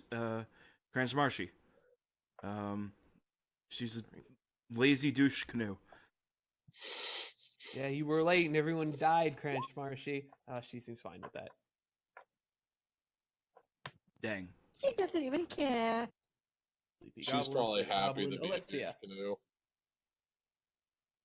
Could Alice shoot again? Yep, it's your turn again. Just reload and fire. She's been reloading all this time, and being an elf, she reloads pretty fast.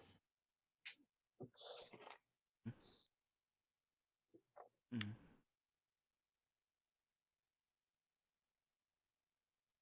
All right, that definitely hits.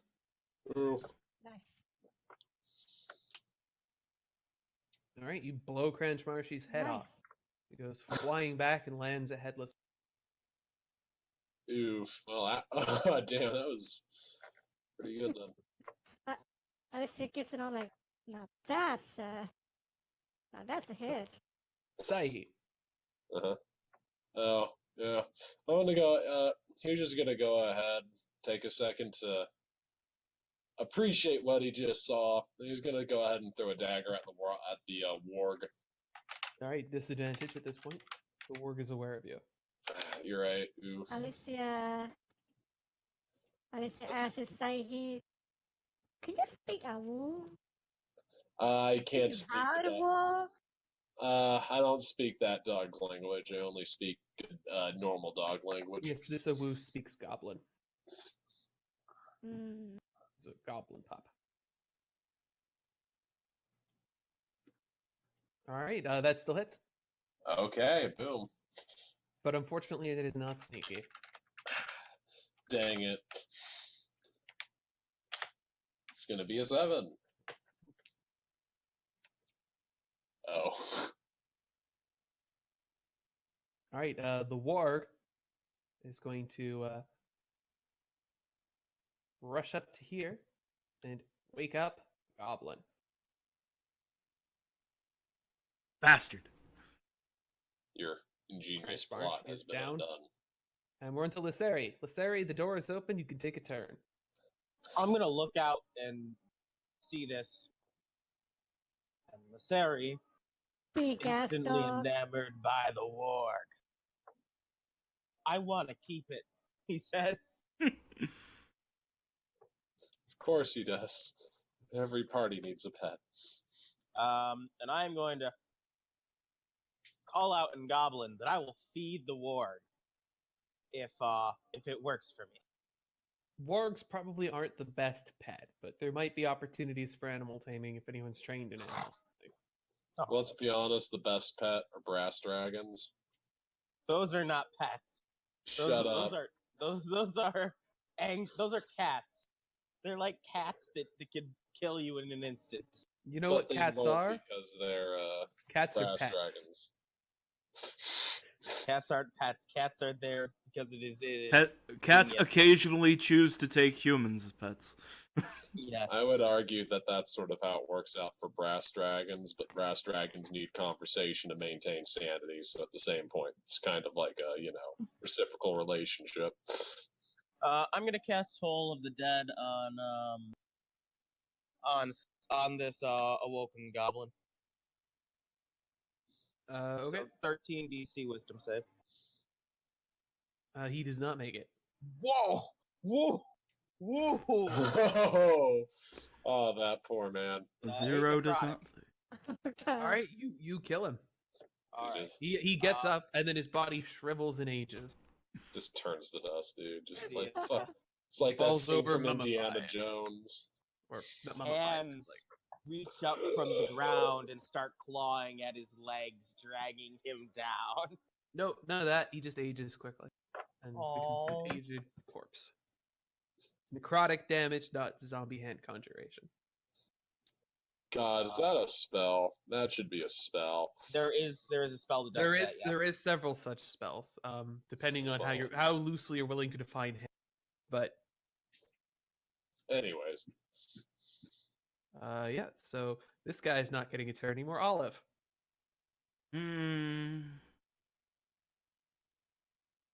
How smart is a warg again?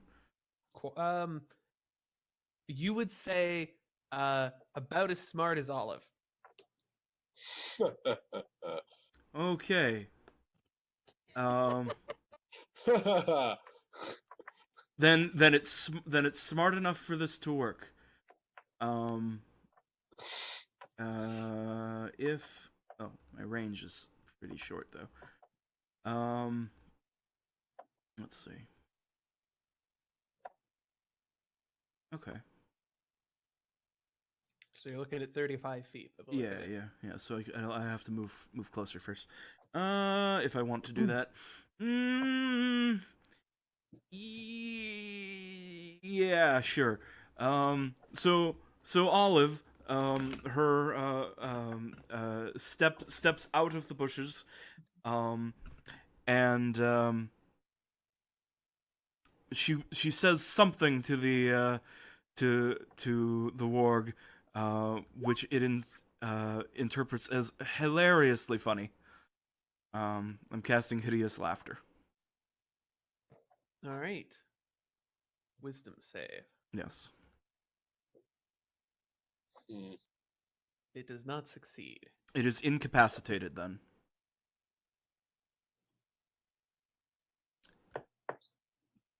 Yes, it falls. It is prone and incapacitated and unable to stand up for the duration.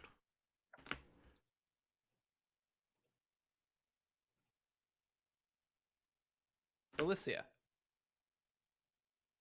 Having reloaded her musket, she aims at the not so good Awu and gives it a shot at it again. And I believe you'll have advantage because of its incapacitated stat. Probably. Let me Does double that check mean on that I'll get sneak attack on it? You should definitely get sneak attack, but Yep. If you have advantage on a creature or it's in 5 feet of an ally, then yes. Yeah. I just ask because like whether if it's I don't know if it's whether or not I get advantage yet.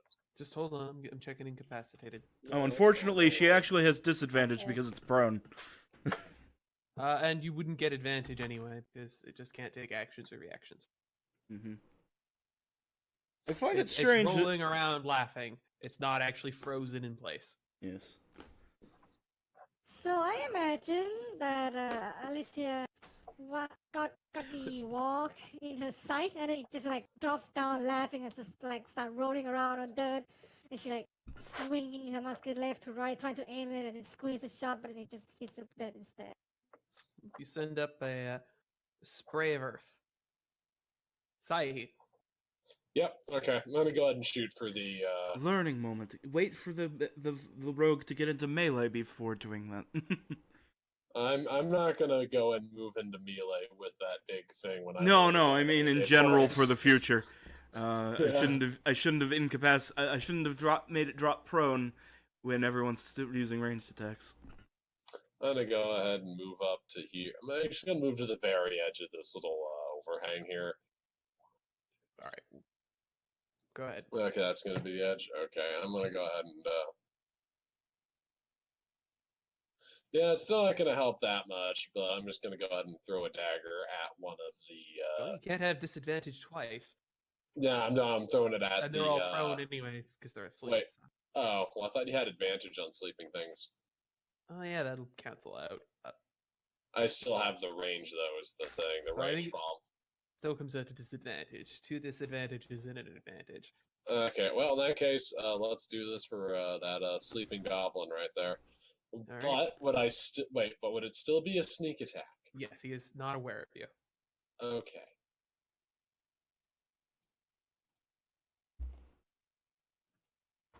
Oof! I don't think an 8. I don't think an 8 will do it. Nope. All right. At the end of the warg's turn, it makes another save. Lazari. I'm going to pop out through the door, point my staff in it, and yell boogity boogity boogity, and told the war. All right, it makes the save. That's not boogity boogity googity. I'm gonna duck behind the door. Olive.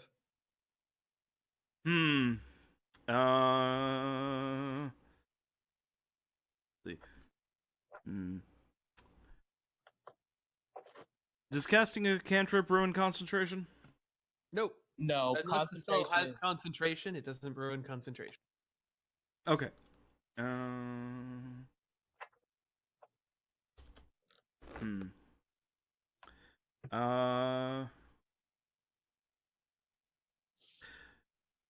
I guess I call the Wargus a smelly shithound, and viciously mock it.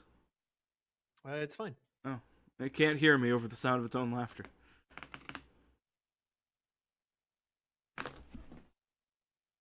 to me. It looked like it was laughing at you. Alicia.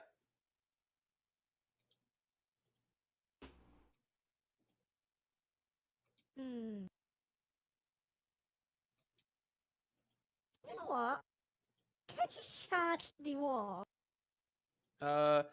You could hop down from the roof, but you'll want to make an athletics or acrobatics check to do so.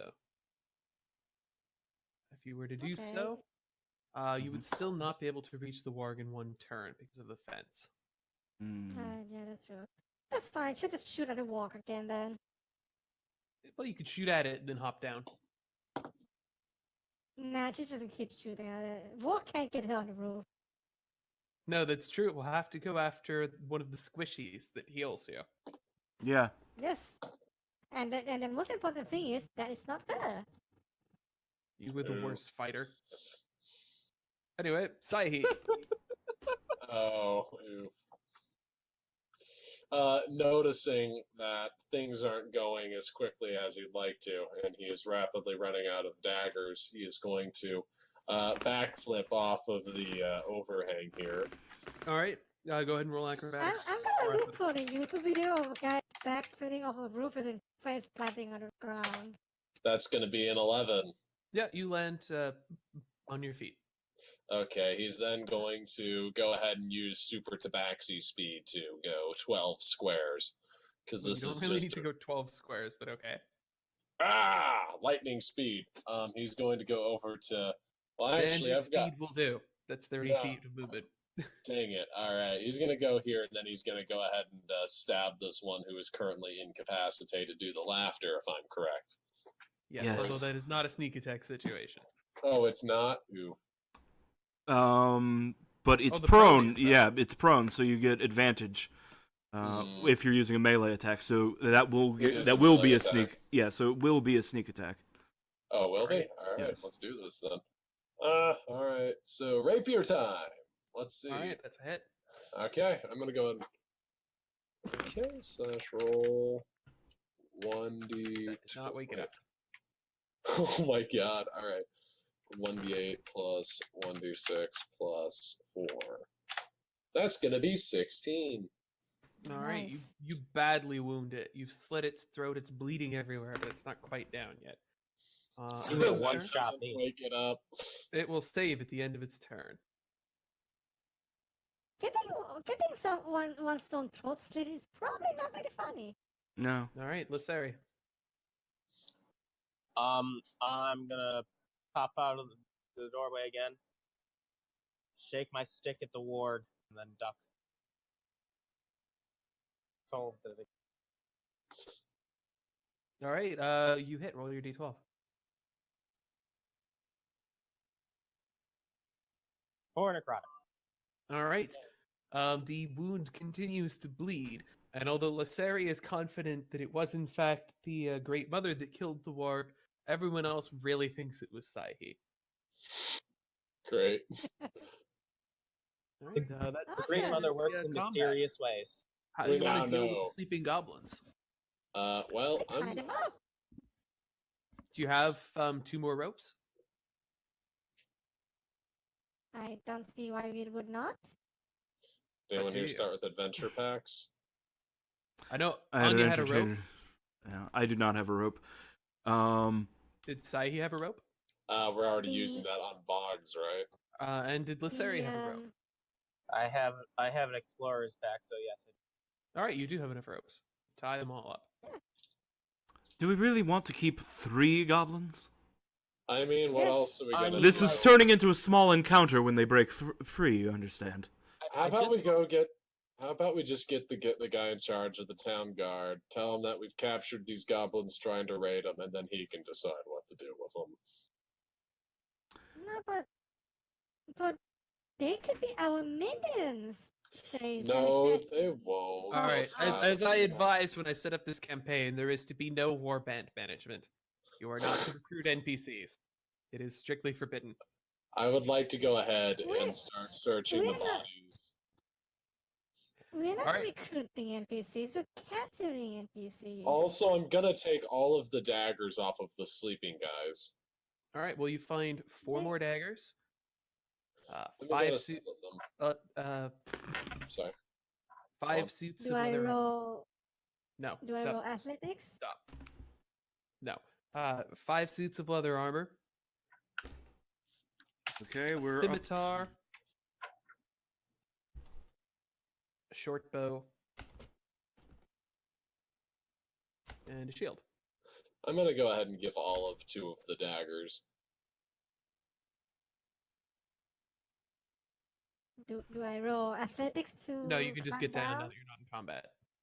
Okay. Alicia went and take off the loincloth from Box. So he can talk again. Oh wait, Yes. Take it out of his mouth so we can go ahead and go back to talking. Great. So Box, was that everyone? that was the raid. Well, Pretty be good careful, raid. guy. That was the raid. Oh, okay. Yeah. Nice try. 10 out of 10. My favorite part was the part where your little leader over there got their head completely clean shot off by the musket. That was really impressive on her part. The warlord, of course. Alicia went and checked the body of Karemashi. Where I already told you what Cranchmarsh she had. Mm-hmm. It's the scimitar and the short bow and the shield.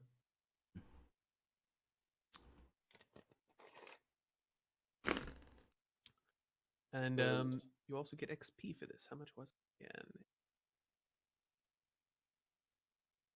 Get out the old calculator. Because So Can we sell the 2 goblins that we don't really need to slavery for money? Nope. Sai's gonna would not give that idea the go ahead either.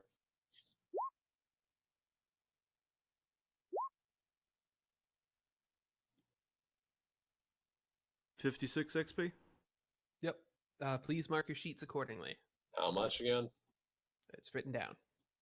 Uh, Anya, I can see you haven't been marking XP on your sheet. If you don't mark XP, you won't level up. I don't know how to do that. There's Oh. a cog in the top right corner of your sheet. on the section where you put in your name and background and stuff. It's actually right next to the background part. And it should be a total of 99 so far. Boom. Money. Sai's gonna go over there and look over at Laseri and ask the kid very politely, would you like to go ahead and get the captain of the town guard so he can figure out what to do with the survivors? You might have to mouse over Where's to make the cog appear. It should be next to the word Smith.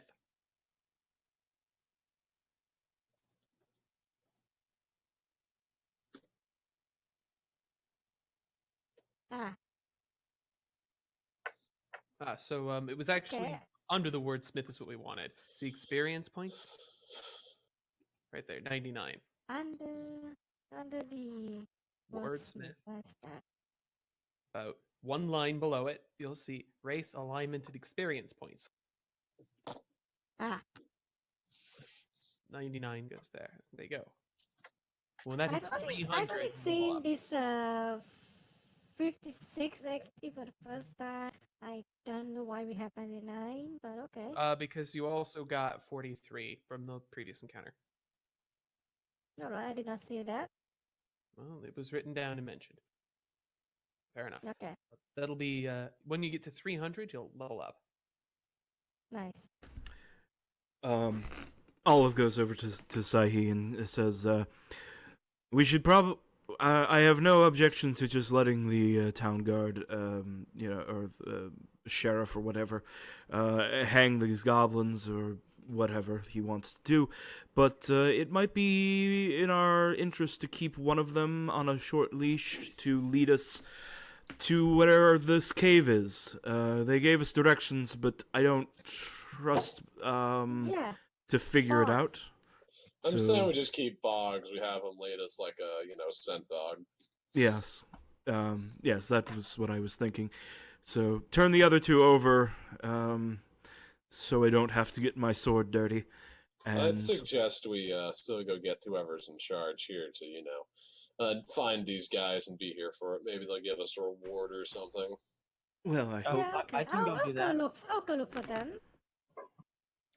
All right. Well, the town And does the not rest so of you much. can just The town does not so much have a guard as it has a peasant militia, people who would, get out some like pikes and pitchforks and defend things. Does it have a mayor at least? keep The closest you're going to find is the innkeeper. It's a fairly small, fairly unofficial community. There's in principle a baron who lives some weeks away. It's a fairly unimportant town at the edges of the empire that really only exists because of travel and trade from Nilfheim.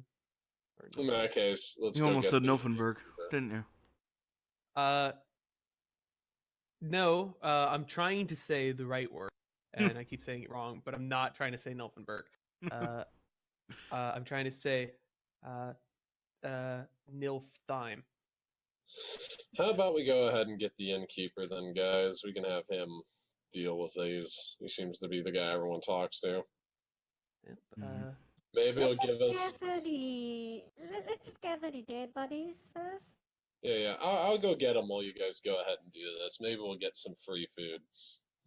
Yeah, I'll go with you and talk to the innkeeper. Goblins. Sounds like a problem. Big problem. Yeah. Your We just. This is what you do. Oh yeah. I just wanted to know. Yeah. There's some goblins out there. We were able to kill most of them. We got like 3 captive. We're gonna keep one of them to show us the way to their camp. But we figured since you're the guy who That's a sort of lot, runs the too. place, So, you where are could they figure out coming what from? to do with it too. Apparently, some cave somewhere. They're talking about some baron that's apparently trying to reorganize the social structure around here. So we just, A goblin baron, and that one isn't a bad joke. yeah. So we're gonna have to figure out what to do about him. Apparently, they've got a king or something. Well, that sounds like a pretty big deal. Yeah. I mean, I think it's pretty funny, but I suppose the community could part with 100 gold pieces if you can deal with the goblin problem. oh, all right. If I mean, not, we did. can I just mention this? Considering we just dealt with a tiny raid here, could we at least get like a free breakfast or something and then head out? Breakfast comes with your room, sir. Right this way. Ah, great. Hey Yeah. guys, who wants some Yeah. breakfast? There was I also am a wall starved. as well to be killed. I'm also been pretty on that tired. roof all night, so yeah, I could do something to eat. Yeah. Also pretty tired. If you guys head out to adventure today, you'll gain a level of exhaustion.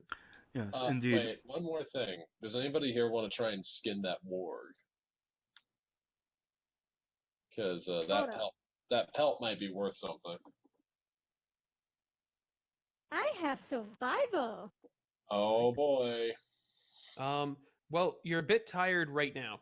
Skinning a warg is going to take time, but if you want to dedicate a day to it, you can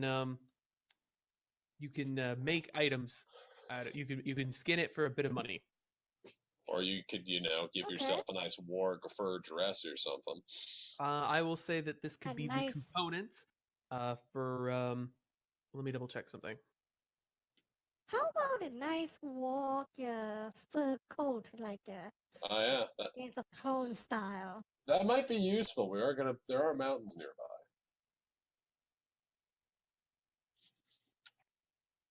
Stand by.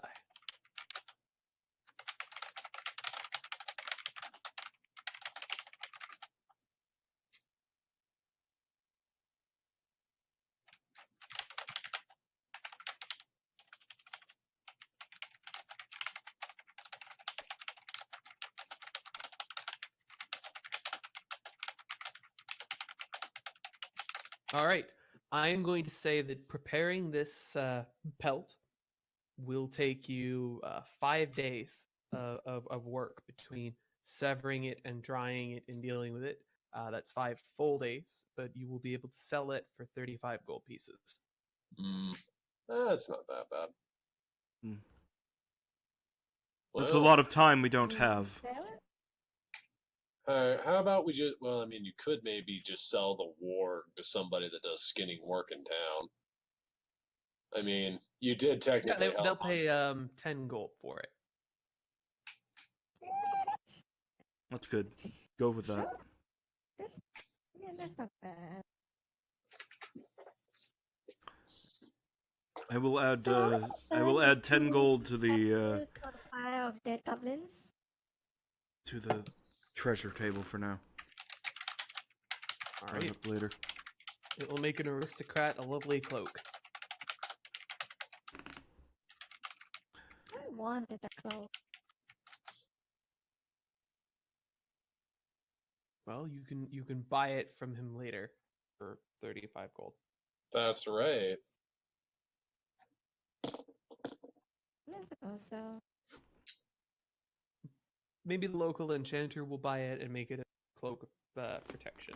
But in any event, you guys presumably spend until dawn tomorrow just relaxing and recovering a bit here in town.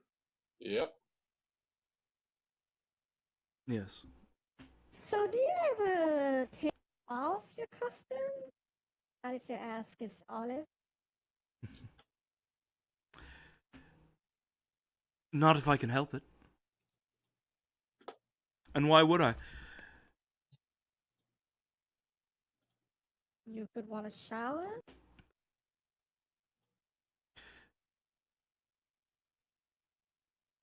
What's a shower? God damn it. We don't have plumbing. I mean, I think You it's have something to- that the you have rich to people well. do. No, I mean, she bathes as often as anyone else. Sahi is gonna go ahead and just take a nap while everyone does everything else. I take my costume off when I'm in my room, but I'm always on the clock when I'm not. You know, do you remind me of something I saw like 20-something years ago, maybe, probably? Oh, I'm only about 20 years. I'm only about 20 years old, so you must have me mistaken for someone else. No. This might actually be possible. Since you see, there was this one weird thing that happened, right? So what happened was a bunch of these bad, nasty sort of Templars came, and they pretty much slaughtered the local charity group, and they kidnapped one of the babies. And that baby, you know, I swear to whichever gods might be listening, has really white skin. Like, I thought they were covering the baby in flour at first, but no, that's just her skin. That's very strange. I know, right? I've never heard, And like... it's been 20 years and I still remember that. It's a shame, too. Her parents were good people. Did you know them? Oh, yeah. I used to court apprentice uncourt for this gunsmith human family for 3 generations. So, like, 6 or something years. I understand. And yeah, and their parents, you know, the parents of the white-skinned kid, they came and buy this stuff from time to time, and they're pleasant people. I like talking to them. And sometimes they hold this soup kitchen thing and feeding the poor, and it was very, you know, they were human, but they were admirable. You know, they were one of the good ones. It's a shame what happened to them, really.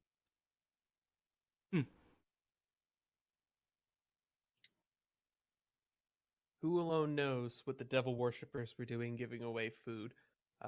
It doesn't seem likely that their dark matron was commanding them to do so, but whatever caused them to seems to has been lost to history. Yes. It's not something that anyone is ever likely to know. Who knows? Yes. Yeah, whoever knew would probably died with it, but what can they say? Just human killing humans. It happens. Quite a In any bit. event, as I am wont to do, I am It going just to happened like 5 days ago, right?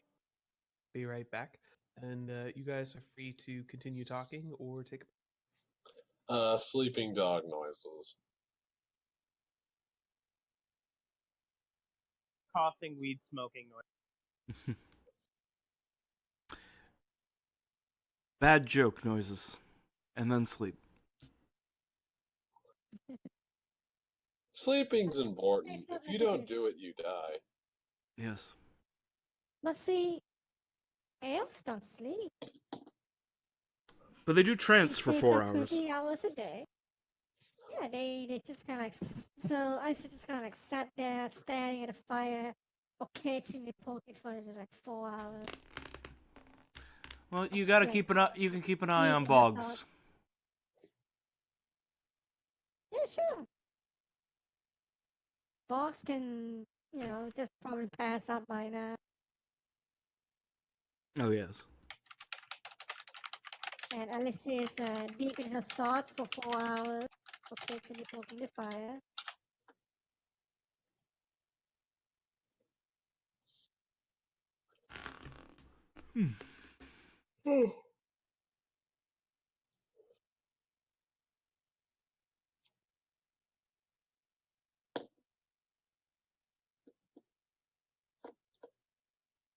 So, question about how much longer should this go?